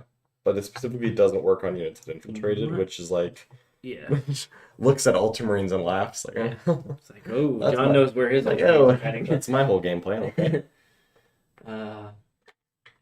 Would a Warlock Conclave be as durable? No, because the Warlock Conclave just doesn't do much damage, to be quite honest. It also relies on spells being passed. Yeah. And you fail spells only in games that matter. You will never fail Protect and Quicken and Warp Time and Jinx and whatever on like round 1 of a GT against someone who's playing a start collecting Death Guard army. But you will fail at round 7, the top 8 of the Barrier Open against Don Huson, like Jack Harpster did, which he likes to mention at least once a week. He's just like, I think he failed like Protect and Fortune and Quicken on the same turn, and just moved out in front of an army, just failed all 3 spells, was like, huh, and he just died. Yep. And the Tau Star does not do that. No, it's very consistent, and it can keep a nice range bracket and distance between your opponent. The other thing about the Warlock Conclave is it doesn't do that much. Right now, no, it does not. No, it does not. Right now, it just. I don't think Eldar want to try and build around a Death Star right now. No. It used to be pretty interesting when it had the Vigilus strat, right, to just bounce out. Yeah, Vigilus certainly. Vigilus made the Warlock Conclave a lot more scary. Right now, it kind of just doesn't do enough. It also just doesn't like the existence of Sisters, which are just going to deny all the key spells. Yeah, it's just 1/3 of your spells fail. Yep. And you don't get to pick which third. My Val just arrived, knock on the door as you were talking about her. Look at that magic. Fantastic. That is Commander faith. That arrives. is faith in action. She is a great looking model. I am super pleased with her. They've done really well with these Supreme Commander models. Makes me excited for the new Swarmlord model that I'm not going to get. Please give me a Tyranid Supreme Commander. To be fair, other models need help before. Yeah, okay, that's true. Tyranids don't need model help. They need rules help. At least all of the Tyranid stuff is there's a good majority plastic, and all of it came out in the 2000s. They have a lot of mid to early before 2010 plastic stuff, which is not old but not new either. Yeah. And it just looks fine. Tyranid model range is very fine right now. Whereas Eldar, I'll admit, needs plastic striking scorpions. And, And that's it. That's it. Yeah, just plastic striking. No, the Avatar. Yeah, plastic Avatar, plastic striking scorpions. The Avatar is a boss. Karandras needs to be better than Azerman, which is a very low bar, I acknowledge, but he needs to cross it. I think they're going to do more plastic aspect warriors. The fact that I feel like the aspect warriors are like the greater demons. Where they waited way too long to update them, but once they did the first one, it was once a year we got a new one. And so I feel like there's got to be new plastic aspect warriors coming for another shrine. And they're just going to knock them out. All that old stuff, I assume, will be updated. Yeah. Guard will eventually get. Well, they got an upgrade sprue, right? The upgrade sprue makes me nervous that we've got a lot of time on guard. I'm not going to lie to you. That's possible to be compatible with the new kit that they're working on right now, because well, I certainly don't know. But I am nervous about that for sure. Because I really want a new guard kit. Yeah, that could be like a holdover for another couple of years. That's what I'm afraid of, yeah. Which, as long if it's worth it when we get it, I'll be happy. Just wait for Tyrant Guard to get the bodyguard rule. You know what? That would make my life a lot I better. can't wait for Crisis Suits to have that rule. Oh, that's gonna suck. Throwing commanders out on just like cool. Yeah, but Crisis bodyguards are less valuable as a behind the wall unit because you really want to be shooting with them too. Yeah, no, I would take a min unit just to do that shenanigans, and then another big one to shoot with. But who knows if that's gonna exist? Yeah, I hope it does, because it's nice having a different playstyle that isn't just Riptides. that's true. I am happy that Tau is more than Riptides right now, because you know how I feel about Riptides. You love them. Curse them. -1 damage dreads into Riptides is so much better. Nothing like -1 The damage. whole meta just changed. Oh yeah, I mean 100%. It was a whole different game. Yeah, they went up in cost. And I mean, well, they also went down in cost. 1 point. 1 point. That's all you need. You got 6 extra points in that list. Yeah, and I didn't even need to use it against it. But I would have upgraded to counter defense system, and maybe that would be a Instead of what, the Velocity Tracker? No, instead of the drone controller. Oh, Just because it doesn't really hang out next to the drones that often. that's fair. Yeah. Is that reroll hits on Overwatch? Yeah. You know what? When that comes up, that is really good. Yep. It doesn't come up often, but when it does, oh boy. Oops. Hold on to your hat. Like Nick could have been experiencing the Riptide on Overwatch. He did. Like, I was watching a game that he played at a tournament a while ago in Texas, and a Demon Prince charged into the Riptide with counter defense system, and there were like 3 hits on the amplified iron accelerator. Oh, that's 3 wounds. That's got to make you sweat. And then Nick made 2 5-up invulns. Why would you not? So that could have been real bad. Yeah. The 5-up invulns. It's impressive. It's obscene. Nick's got a talent, folks. So John, I saw you wore the headband at the tournament. When is Siegs going to attend a tournament dressed like the Emperor? Siegler. I mean, there's an Inquisitor costume. Like, what are we gonna do here? I'd rather be an Inquisitor than the Emperor. Like, the Emperor is just in his chair and a decrepit, decaying husk of a body. All right. First of all, do not ever talk bad about the Emperor again, or we will have words while you're being tortured. I'm a radical, John. I'm a radical Inquisitor. Trying to actually save the Imperium that exists, not your fantasy Imperium. Get out of here. You Puritan. You disgust me. You should dress up as a radical Inquisitor, but it's like an Inquisitor with like 90s gear on and a skateboard. It's like radical Inquisitor, bro. Come on. You should. That's an Inquisitor I would support. The skateboard Inquisitor. Skateboarding, Inquisitor. Absolutely. The relic skateboard. Like yeah, he's got like he's like fly, gives you fly keyword. Absolutely. Reason. This is what I want. Psychic armies can kind of randomly get hosed by armies like Templars and Sisters. Yep. Yeah. There's some really hard anti-psychic in the game. Yep. There's not much of it, but like when that pops up, you're just like you just look at the table and you're like, oh god. Oh boy. Oh buddy. Yeah, that's gonna leave a mark.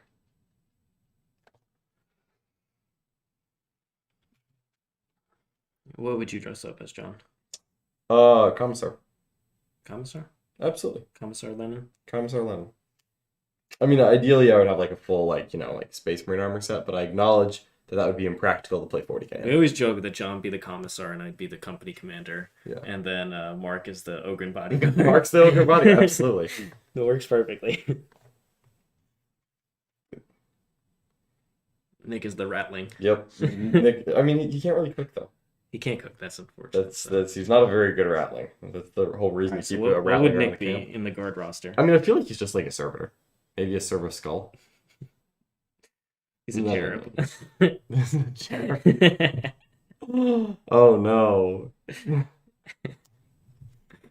The Nanavati cherub. The non-body cherub. Oh, that's so good. Yeah, cherub, I think. I think you're right. Maybe the Chad box Logan. caster.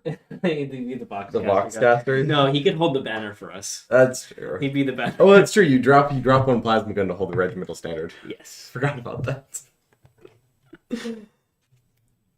Nick would hold that banner high. He does like raising banners. I took raise the banners a lot this weekend. Worked out pretty well. I just don't take it against Yukari. Yeah, that's the reasonable. If you have a lot of speed, I am gonna take anything but raise the banners. That's why I love playing against Death Guard. You can actually pick banners against them safely. Yeah, you got like solid 6 turns before they show up. You're gonna be stuck on your side of the board the whole game? Awesome. I'm gonna destroy your primary, and you're gonna just longingly look at my objectives. Oh no, every once in a while though, you like mess up against Death Guard and they hit the long charge, and they're suddenly they go 30 inches, and you're like, oh, this is a huge problem now. Like it's leaving the Poxwalker unit, letting it do the Dead Walker. Yeah, it regrows, and then that's enough. It's like, well, if I make this 11-inch charge, then they do, and then they pile in 3, consolidate 3, and they're so far up, and you're like, wow, this was a huge problem. This is really bad. That's why I have Remoras in the list. Yep. Not charging them.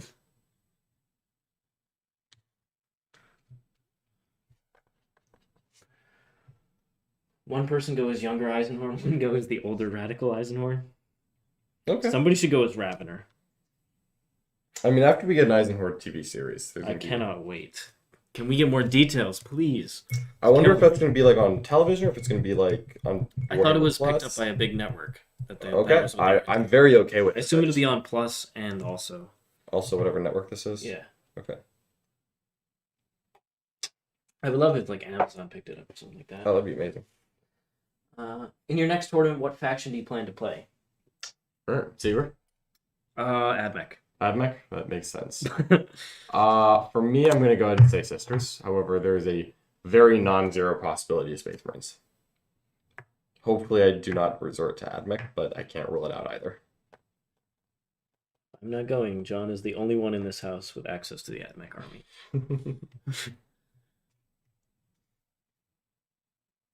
That's because I trust John. Oh.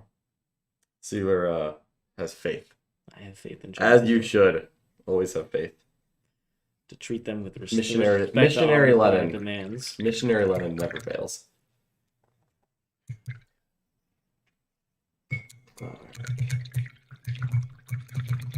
Okay. These Dominions are coming along well. Lothern blue is such a nice color. Lothern blue is a great color. I actually used a little bit of Lothern on when I was painting Morven Val. I used it on our power blade and some of the cables. Really liked how that came out. Where is there it is, okay. Lothern Seaguard. Oh, that's right. That's what it's named after. Yeah, Lothern is the one of the key ports. Mm-hmm. Both of them. When is Warhammer Total War 3 coming out again? Later this year, I believe. Later this. Have they announced a date yet? I don't think they have, but there was a trailer for one of the factions recently. Yeah. With all the bear riders and everything. Oh, That Kislev? was very cool. Right? Yeah, Kislev. I'm very excited about bears. Warhammer should have more bears in general. I mean, I would play Space Bears. Wolves kind of lame. Space Bears though, I could play Space Bears. I mean, what if we just did Space Wolves, but instead of Thundercav, we just had Bear Cav? What about Space Snakes? A whole 100%. with Slith. Yeah, That's what Nick needs. Space Marines riding Slith. That could work. I think we can get this. That's the only success of the Drukhari Codex. Is making the Sliths so good. making the Sliths so good that Nick actually had to run them. Yep, and he had to admit to liking them. It was perfect. It really doesn't get better, honestly. Ravener and a big box speaker henchman to move your minis would be kind of funny. Mm-hmm. Ravener's a I would like to have a henchman roll my dice for me. Specifically, I would like it to be Nick.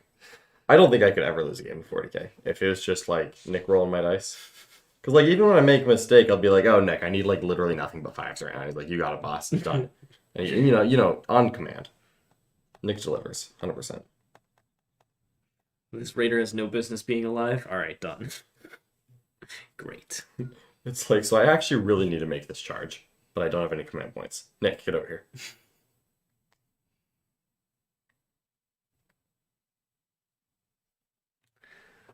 What are you currently reading? And has John finished the Alfarius book? I have not started the Alfarius book, so no. Do you read the Chaos books?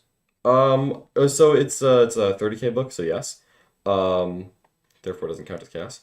What's currently on my desk is the Valdor book, Constantine Valdor. Interesting. However, I haven't gotten to read it much this week. Been traveling a little bit, doing the GTs, but this weekend I am not doing a GT, so maybe I'll take a little bit of downtime, catch up on some reading, have a nice lazy Saturday, and watch some hockey. John not at a GT is a rare. It's true. It needed to happen though. Getting a little tired here. My car is constantly low on gas. I'm just like, how is this happening? Like I just refilled you 2 days ago. It's been a lot of driving recently. What GTs are there this weekend? I actually have no idea what events are being held this weekend. I don't think there are any nearby me. But if there are, let John know because he No. might change his mind. No, please. Please. I just want to stay at home with my girlfriend for 1 weekend. ITC points can wait. I'll let Brad catch back up so that I can pass him again. It'll be more fun this way.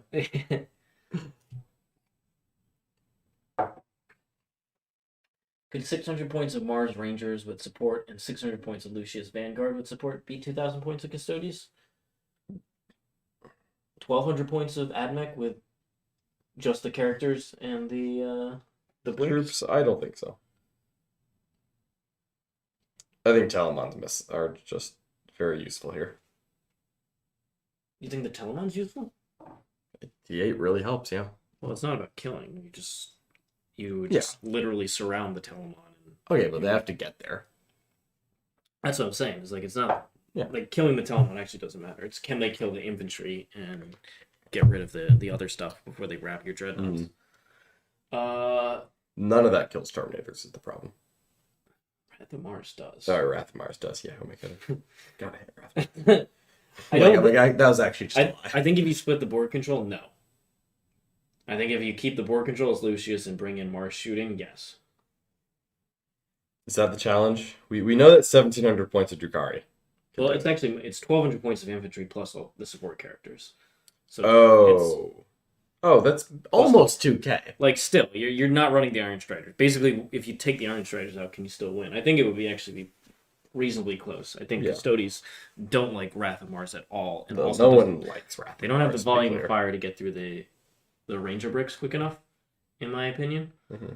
So I think probably true. I think that would be a struggle. No one likes Wrath of Mars. I just think Custodies are poorly tailored to deal with Admech? What Admech, the board control that Admech has. Mm-hmm. I mean, we saw when they tried to play against Necrons. It was similar, except the Admech are a lot better. Like every way. They're better shooting, they're better defense. It's not even fair. We haven't done Admech versus Necrons, right? No. Good. But if you want to do that, make John play the Necrons. No. Nemesis or Nick. Nemesis or Nick against the Admech. All right, perfect. Let's do it. Let's get that request match going. That's much more suitable for this channel.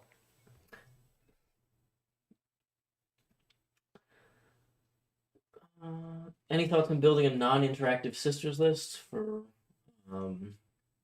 Retrieve Octarius data / banners, Engage Dominate, and Purity of Faith?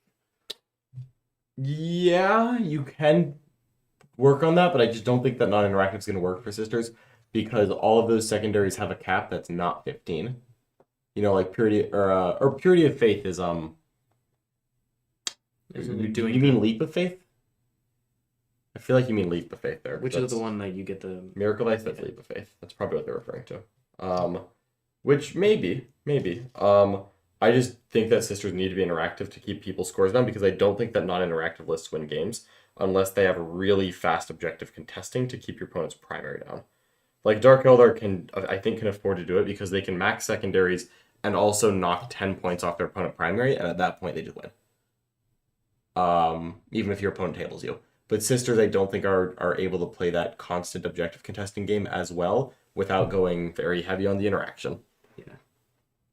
which is not a bad thing. I don't really like non-interactive lists. I don't think I don't like that as how 40k should be played. But you know, the sisters are decent at it. That's not a playstyle I really want to try. It's also very punchy. You make a mistake with that playstyle. Yeah, all of and a you sudden your lose opponent by gets- 5 guaranteed. Yeah. Yeah, your opponent gets one primary that you didn't want them to, and suddenly the whole thing falls apart. Well, some people can make that work, though.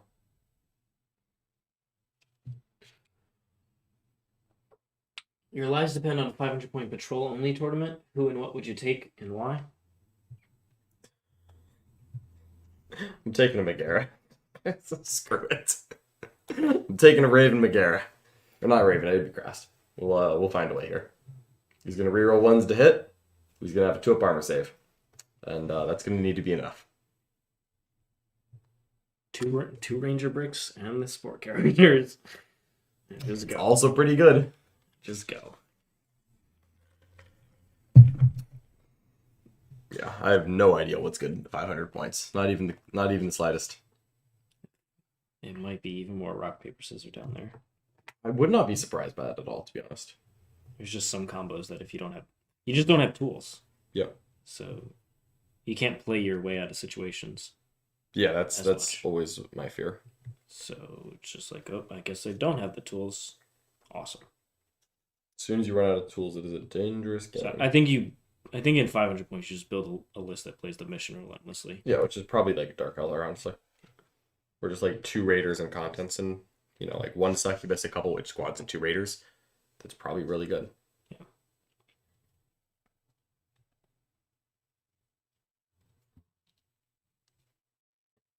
Yeah, but at 500 points, you could fit like a succubus, 3 witch squads, and an incubi squad. And then 2 raiders and like 2 reaver squads. And that's like 500 points, I bet. Yeah. That actually doesn't sound bad at all. A lot of 500 You points. could fit a lot for 500 points. Dark Eldar. The infiltrators, John. Oh, the infiltrators coming along. They're going to be infiltrating. I believe you. Yep. Admic pairs are super good in 500 points. Hard to shoot a tank dead.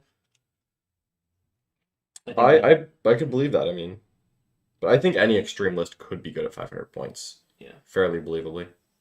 So I think you just have to be able to play the mission well. And Yeah, like I had a client go to, I think it was 1,000 points, not 500, but it was Yeah. like 2 to 3 Necron warrior bricks and a bunch of scarabs. Yeah, that does not sound But like the 500 Chronomancers, points. it was just like boom, boom, boom.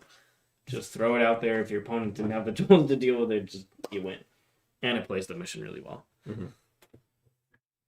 So, because you're playing on the smaller boards too, Mhm. even smaller. Yeah, of course. Oh, I forgot that it's on a smaller board. So yeah, it's on. How much smaller is the board? Significant, right? For 500 Is points? it for 500? I have no idea. Isn't 1,000 like half its size? Yeah, I think so. So it's like, ugh, there's no hiding from the Raiders. No, you're there. They're turn 1, buddy. Ooh, that is rough right there. I didn't even think about that part. That's the thing is we just don't play 500-point games. Yeah, no, I have not played a game I've not played a game smaller than 2,000 points in 9th edition. Oh no, I haven't played anything besides because the Apocalypse game we played was 8th. Yeah, we haven't played the night. We got to bring that Apocalypse game back, folks. Nick needs to stand for a couple more hours. John will be performing heroic interventions. Absolutely, of Get course my I town will. art back. Town R's back. Or no, it We're wasn't. gonna- It didn't die. It just got to shoot multiple times into the stop. And Magnus, right? And Magnus, yeah. Didn't we kill like 3 Magnuses? You killed 2 and I killed 1. Yeah, that's right. So Aberrants went off. The last ride of the Aberrants. It was a good ride though. I think that was the last time they were on the table. Yeah. Oof. That's hard right there. That is a hard one to swallow. Any thoughts on the Har specs in Tyranids? It needs to be faster and also more reliable in combat. And it's not those things, and it's not cheap enough to be good in spite of that. Yeah, I'm just not really a fan of the Har specs at all, unfortunately. I love it, but not enough to, buy and build and paint it. It's a cool looking model, though. I would really love for the Har spec to be viable. I just think right now it is not there. Unless it went down 30 points and I missed it, which honestly, not impossible, but also I'm pretty sure it didn't change at all. So I did go over the Tyranid points change in the latest chapter approved update. Or whatever they call it now, GT Pack Uniform Field Guide. John, you can't take a material. Patrol only at 500 points. Well, why can't you take a Lord of War Auxiliary? You can only take a patrol. Who says that? Apparently it's in the rules. It's in the rules? Yeah, it's in the rules for 500 points. Well, I haven't read the 500. I'm gonna get the rule book. Oh Let's my find God. out. No, Siegler, what are you doing? Please. The rule book's right here. It's right here. It's right there. No, we need the chapter approved one. Oh my God. What? Ridiculous, folks. I don't know what he's up to. Can't trust these machines.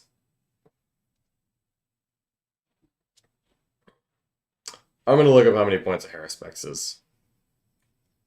I'm probably not going to like the answer.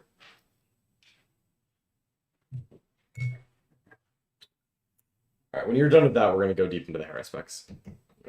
But you can go deep on the Haruspex first, and then I'll look at 500 points. Okay. Alright, so first things first, I'm gonna read the Haruspex rules. So I'm gonna look up how much a Haruspex is.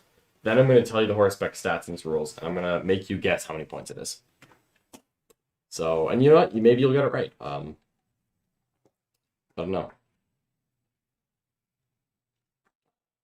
Alright, how much is this guy gonna be?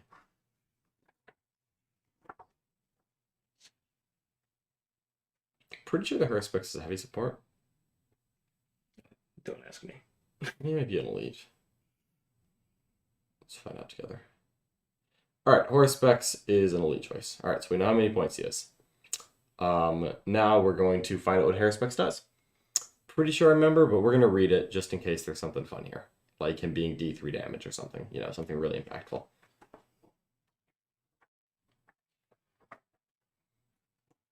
Haruspex. I don't want to do this. I don't even want to look.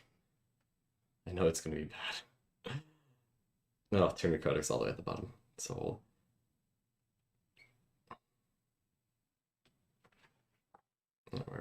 alright, here we go, Richard. You ready for this? A Haruspex is toughness 8, 13 wounds, and has a 3-up save. It moves 7 inches, has a weapon skill and ballistic skill of 4+ that degrades to 4+ and then 5+. Its strength is 7 and degrades to 6 and then 5. It is leadership 6 and has 4 attacks. The Haruspex has a grasping tongue, which is a 12-inch assault 1, strength 6, AP 3, damage 3, and if you slay a model with this weapon, the Haruspex regains 1 wound, but it's 1 shot, ballistic skill 4, sometimes 5. In combat, it is a Ravenous Maw. Make D3 hit rolls for each attack made with this weapon instead of 1, which is strength user, AP 1, damage D3. Strength is, again, 7, 6, 5 degrading, and it's AP 1, and its weapon skill is 4 or 5. Each time a Haruspex slays an enemy model with its Ravenous Maw, it can immediately make 1 extra attack with its Shoveling Claws, which are strength times 2 AP 3 damage D6, but only 1 attack per thing. So every time you kill a model with the Maw, you make an extra attack with the Shoveling Claws, and you gain 1 wound that you lost earlier. Also, if you lose a wound in the fight phase on a 6, you inflict a mortal wound to the enemy that did it, and it explodes. Alright. Any questions? Again, 4 attacks, weapon skill 4, degrades to 5, movement 7. Powerful. Okay, what are we thinking for points? 140. No. No. 160. You're getting closer. 70. 170. 170 for this guy. You know what else is 170? A Redemptor Dreadnought is 175 if A you don't know. Contemptor Gallinus Dread. Oh my god, no. Why would you say Exactly that? 170 points. Oh my god. Yeah, but what is a 2-up armor, 4-up invul, and -1 damage really worth? And also more attacks at weapon skill 2, and also at gun. And also better attacks. And also is faster. What is that even worth? I hate this thing. Oh man. Hot taking terrible units is my favorite part of the Hangout hobby. Does it actually say you can only take a patrol of 500 points? Yeah, it says it. If you are playing a combat patrol battle, the only detachment your army can include is 1 patrol detachment. Dang it! Hold on, there's an exception. Unless your army is Imperial Knights or Chaos Knights, in which case the only detachment in your army can include is one super heavy detachment. Boom. Right there. Boom. That's the rules. 500 One combat patrol Megara. rules. One Megara. And you know what? 20 reserve points. What am I going to use it for? I don't know, man. The size isn't actually as small as you. It's 44 by 30. Okay, so it's about half the For size. both 500 and 1,000 point games. Okay, so it's half the size of what we play on. Exactly. Just cut the table in half. That's not, I mean, for 500 points, you know, no one's Not escaping. bad. No 1,000 one, points, that probably gets actually quite yeah, small. no one's escaping the Megara. Yeah. There's no escape. Now, well, the real thing is Onslaught. We need an Onslaught meta. 3,000 point armies. Yeah. 90 by 44. 18 command points, John. Mm-hmm. You know how much devastation you could do with 18 command points? Alright. Just joined the show, so apologies. What are your thoughts on Admech's power relative to the rest of the field? We are going to find out exactly what you're going to find out exactly what we think, and we're going to find out what you think when we do a tier ranking live on this very channel on Wednesday at 1 p.m. Eastern Time. Spoiler alert: Admech will be somewhere ahead of Genestealer Cult. Somewhere ahead of Genestealer. Yep. Can't say exactly where, but 100% ahead of him. Ooh, Christian removed a message, but I read it beforehand. What's with the lack of love for Tyranids? Christian, why would you remove that? What is with the lack of love for Tyranids? And yes, I think a higher specs at 140 points I still would not take, but T8 is like kind of cool, you know? It's not a 140 points of cool. Well, he corrected it, John. I don't understand this lack of love to Tyranids from Games Workshop. Fair. Angry You know Nick. what? That's perfectly reasonable. Angry Nick. I love Tyranids. You know what? If they made the Hera specs -1 damage, have a 5-up invuln, 6 attacks, and weapon skill 3, and have rerolls to hit in combat, I would pay 170 for it. Don't forget the Psychic Awakening stratagem, John. Oh, no, that's fair. I actually did forget that. You know what? Pause everything. First of all, in the book, you can pay 1 CP for the horror specs to be an aura of -1 leadership. Same as Ripper Swarm. However, or not -1 leadership, it's +1 to morale tests. Excellent. Yeah, but an unmodified one still passes, to be clear, so that doesn't actually remove that part. If it removed that part, I would actually dig it. Because then you could auto-make someone fail if they were going to pass it on to 1. 1 CP for that would be a thing to consider. Yeah, tier ranking on Wednesday is going to be super hyped. You know what? I don't even remember what the stratagem is for the Aerospace. Is this the -1 strength, or is that the Toxic Ring? No, that is the Maliceptor. That's the Toxic Ring traps people in combat. That's right. The Toxic Ring sucks, but that is a strat that's worth remembering. What is the Malice? I don't know, and I'm embarrassed that I don't know this because This is embarrassing. Nick refers me as an encyclopedia, which isn't true. I just know everything relevant. No, this ain't it. Do you have corn red over there? Almost certainly. Corn red? Oh yeah, there's got to be corn red somewhere. Dark red. Corn red. Perf. Thank you. There you go. All right. Well, I was already on the Tyranid stratagem page. This is good. Okay, you know what? 1 CP, you can reroll the hit roll with a Hera spots. That does really make them weapon skill 4 a little bit better. I don't really want to invest a CP in that because Demon Karens do it for free, but that does help. Okay, so you know what? It doesn't need rerolls. It just needs to be weapon skill 3, -1 damage, 6 attacks instead of 4, and have a and then have a -1 damage built in. I would pay 170 points for that. Oh no, sorry, I wouldn't. It needs to be moved 9 or 10 inches, not 7. Why 7? It's like, yeah, we acknowledge that 6 inches was too slow for this, but 8 inches was just too close to a dreadnought. It's like 7. Ugh. Yeah, that's pretty painful, folks. I don't know what to say here. Poor Hera specs. If John goes 6 months without playing White Scars on stream, can we start calling him the con who doesn't ride? Get out of here. I have a challenge match with Jack that I will play my White Scars into his Jack Templars as soon as they're done being painted. Jack has yet to deliver on his end of that promise. He hasn't painted his Black Templars. I'm ready. My White Scars are painted. Jack is playing them on Thursday. That's so true. He's painted. He's playing my Space Marines. Ah. He's using the blue and white Templars. Well, I think we should just message him right now. The white and blue Marines are off limits. Yep. Then Need to finish your Black Templars. Get him ready, Jack. This is a call out. Where's some? Here we go. I'm gonna slap some watches on these sisters as a tradition.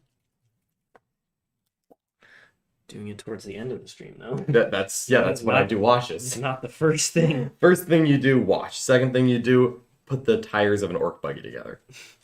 Third thing, I don't know. Leave the rest of the orc kit just floating around the stream room. Yep.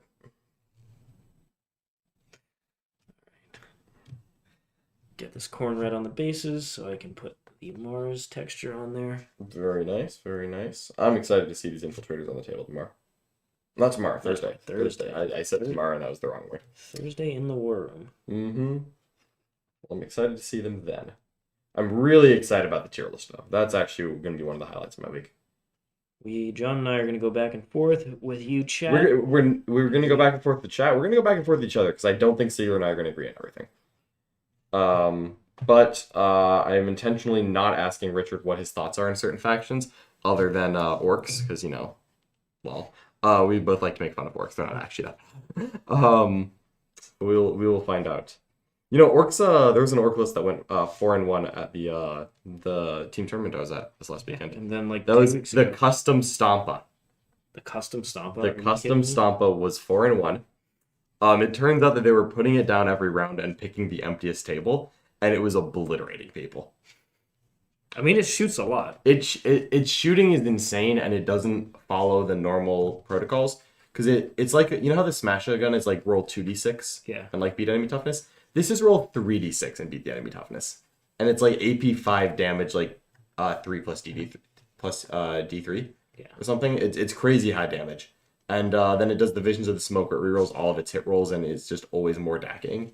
You remember when Mark did that and got like 70 hits on 40 shots? It was obscene. It was obscene. Like, you're doing that on a custom Stompa that doesn't follow normal wound rolls and is incredibly high AP and damage, and is actually like a bunch of shots. This thing scoops Dark Angel Terminators at insane speeds.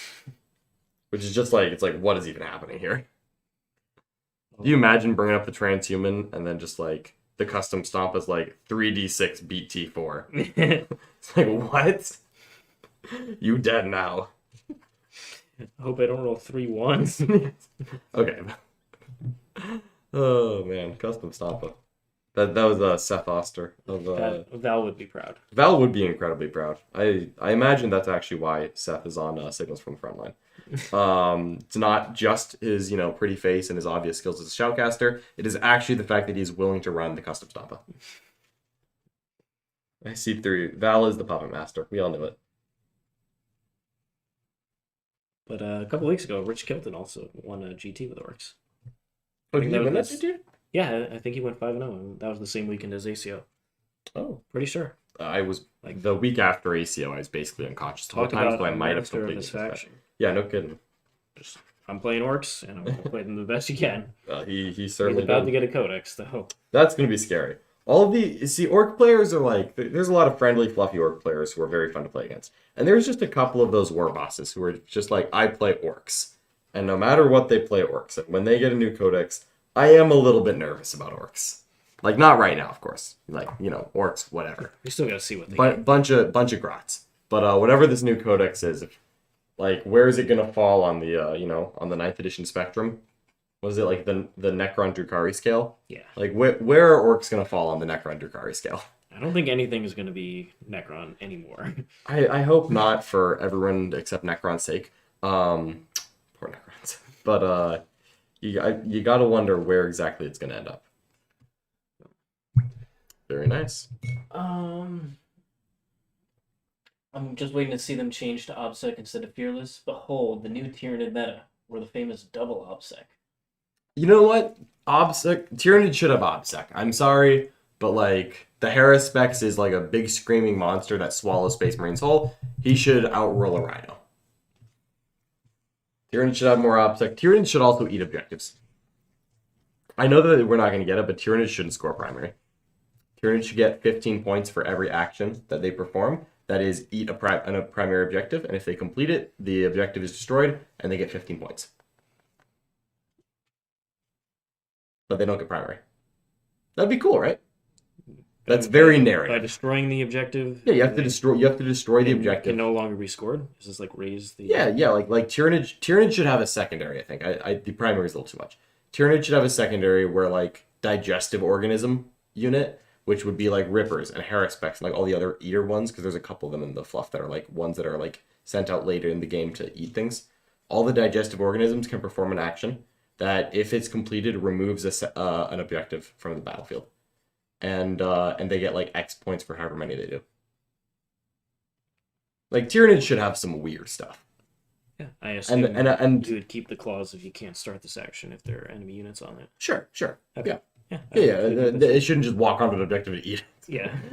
like cool stuff like that though. Like give Tyranids some stuff here.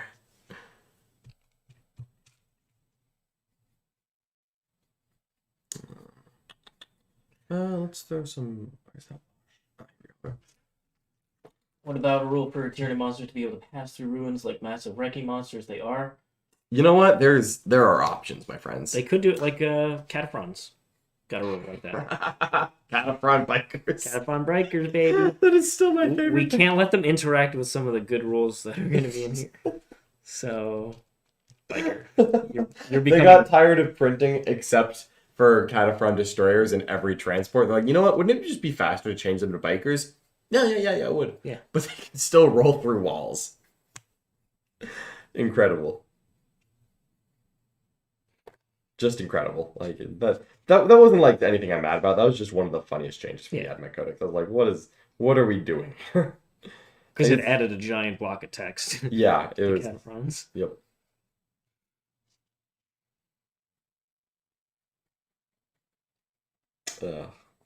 Good old GW.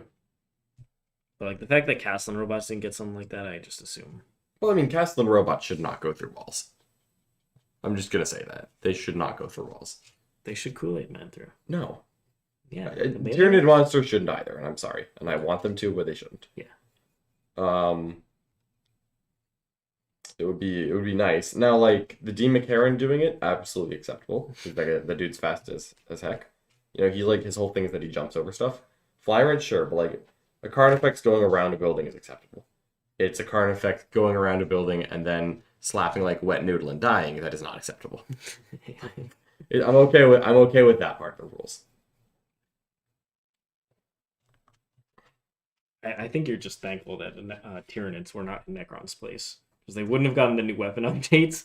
Oh my god, yeah. And then they'd be stuck like that. I'm just ready for like every single thing in the world to be a dreadnought. And then like Necrons are going to end up being the only army in the game that's not -1 damage. Because like almost everything, I guess Admech don't have any -1 damage. Right? Through that specialist detachment, they do. Oh, right. Oof, forgot about that. But like, I was thinking like Kronos and Talos can be -1 damage, Dreadnoughts are -1 damage, Paragon Warships are -1 damage, Death Guard, everything is -1 damage. Like there's been a lot of -1, you know, Dark Angel Banner has been a lot of -1 damage. I don't know if orcs aren't really a faction that makes sense to get -1 damage. But like, for all we know, they're gonna be like, oh yeah, squigs are -1 damage. They have Ramshackle. That could just replace Ramshackle if they're lazy. That'd be kind of. I don't like that. Oh yeah, it's lazy. That'd be. I don't like that. Yeah, I don't know. I feel like damage to weapons got a lot less popular recently, and there's a reason why. -1 damage and everything. Oh, Celestine's -1 damage. I mean, she's the best, you know, counter to exploding frag grenades in the game, right?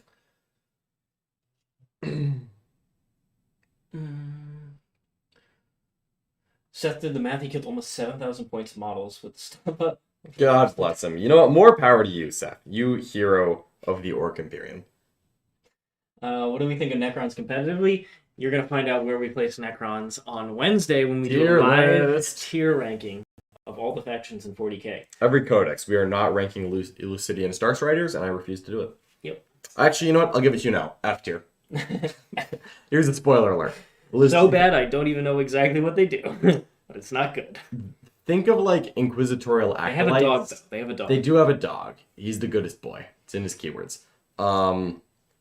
Yeah, no Elucidian Star Riders. And Jellerpox Infected, also no. Has the Harridan viability dropped off? John didn't believe it actually existed in the first place. I really didn't. Dawn of War is just a thing that I'm prepared to only play during my hardest games. I swear, whatever my worst matchups are, it's going to be Dawn of War. It's like, gosh darn it. Can we stop doing Dawn of War? So no, I don't think that it's very viable right now. I think it is viable by Tyranid standards and a great way to go 2-1. So if that's where you're drawing the line, then yeah. But I don't like it in a GT. Because there's just too many rounds. Like, you can't play a GT without playing Dawn of War. Yeah, that's just not gonna happen. And I mean, maybe if you know before you have to submit lists which rounds you're going to be playing Dawn of War, and it's only round 1, then you might be able to get away with it. Like I can probably win round 1 of a random GT without a Harridan for 1 turn. But like if I play against Richard and I am down to 600 points on turn 1, and then he goes first, and I'm just like, no. You can kill the Demacarans, and it's like, oh, this is really sick. It's like turn 1 he kills both Demacarans, and the Harridan doesn't move. Turn 2 he kills the Harridan. Wow. This is bad. I didn't give myself a chance in this game, too. Oh, here's a question. This is one from Snivar. Should we rank the Space Marine chapters individually? I think the Like Codex within the Space tier list? Marine and then the Death Watch and stuff get ranked.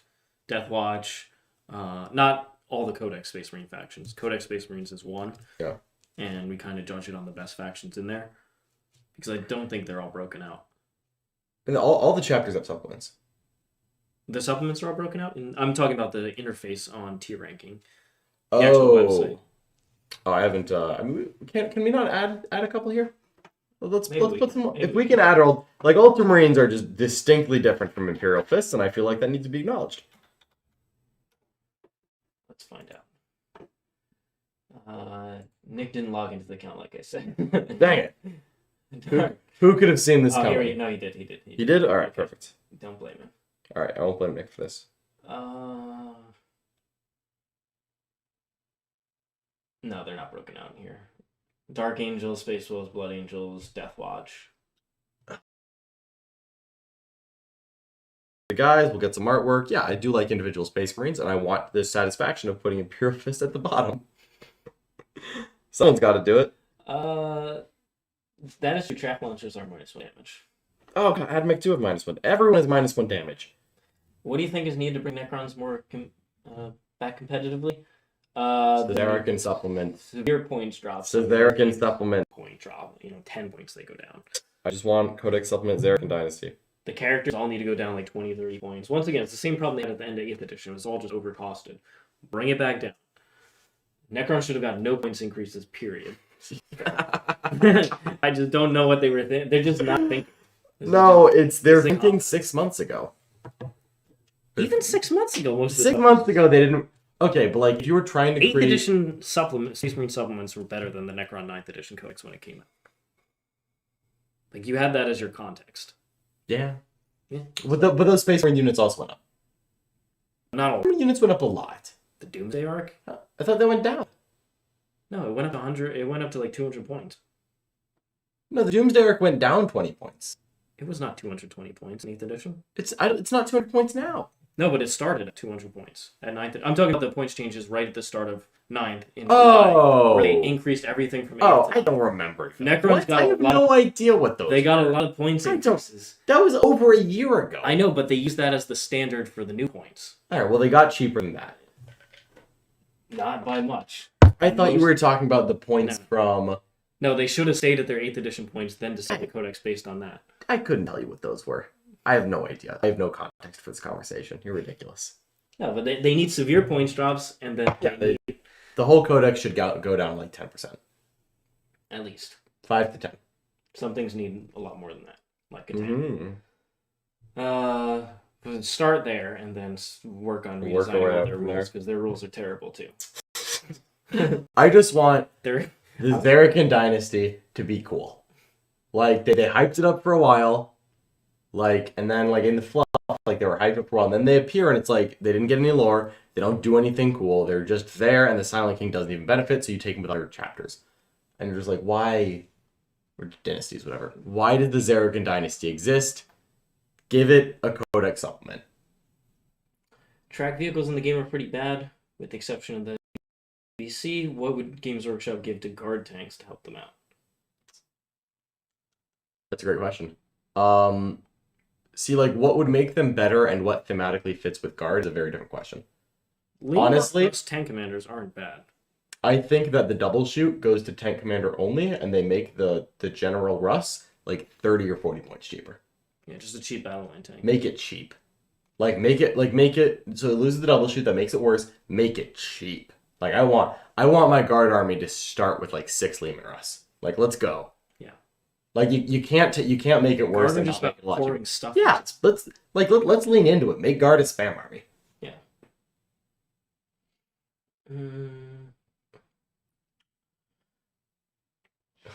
A 1-hour war room video dedicated solely to a crash course on using Cerberus Raiders. Richard? That's all you. That's all you. Last week we had the AdMech clinic. We have the War Room games, so you can feel free to ask AdMech questions during There that. will probably be an AdMech clinic. Yeah, especially if Skatari are getting extra rolls. Heck yeah. Why would you say that out loud to me? Gosh. Boy, that is not what I needed to be happy today. On your post ACO write-up, there's one guy advocating very heavily for you to try Crisis Soup's equivalent flamers. Thoughts? Terrible. No. No. Terrible, no. Once again, a huge part of the list is I keep a nice distance between my opponent and my key units. If I'm on top of them to try and do any damage with it, yes, the Crisis unit's a lot cheaper, but then it's going to get hit by everything. Your bedside manner is incredible. Terrible, no. Terrible. It's like, could you imagine Dr. Siegler like trying to give you a negative? I'm going to give you honest advice. Oh my goodness. You don't need Flamer Crisis Suits. That's like a 3-man, if you want to run a small Crisis unit, that's regular Crisis Suits, keep it cheap as possible. A 3-man's a cool little Overwatch thing because it'll It's murder 135 witches. points. Like, it's fine. That's not bad. Maybe like a little bodyguard unit with flamers. Just like especially if they get the bodyguard role at some point. Yeah. Although there's been no grumblings of Tau that I've heard. Running the big unit, no. That needs to do actual damage.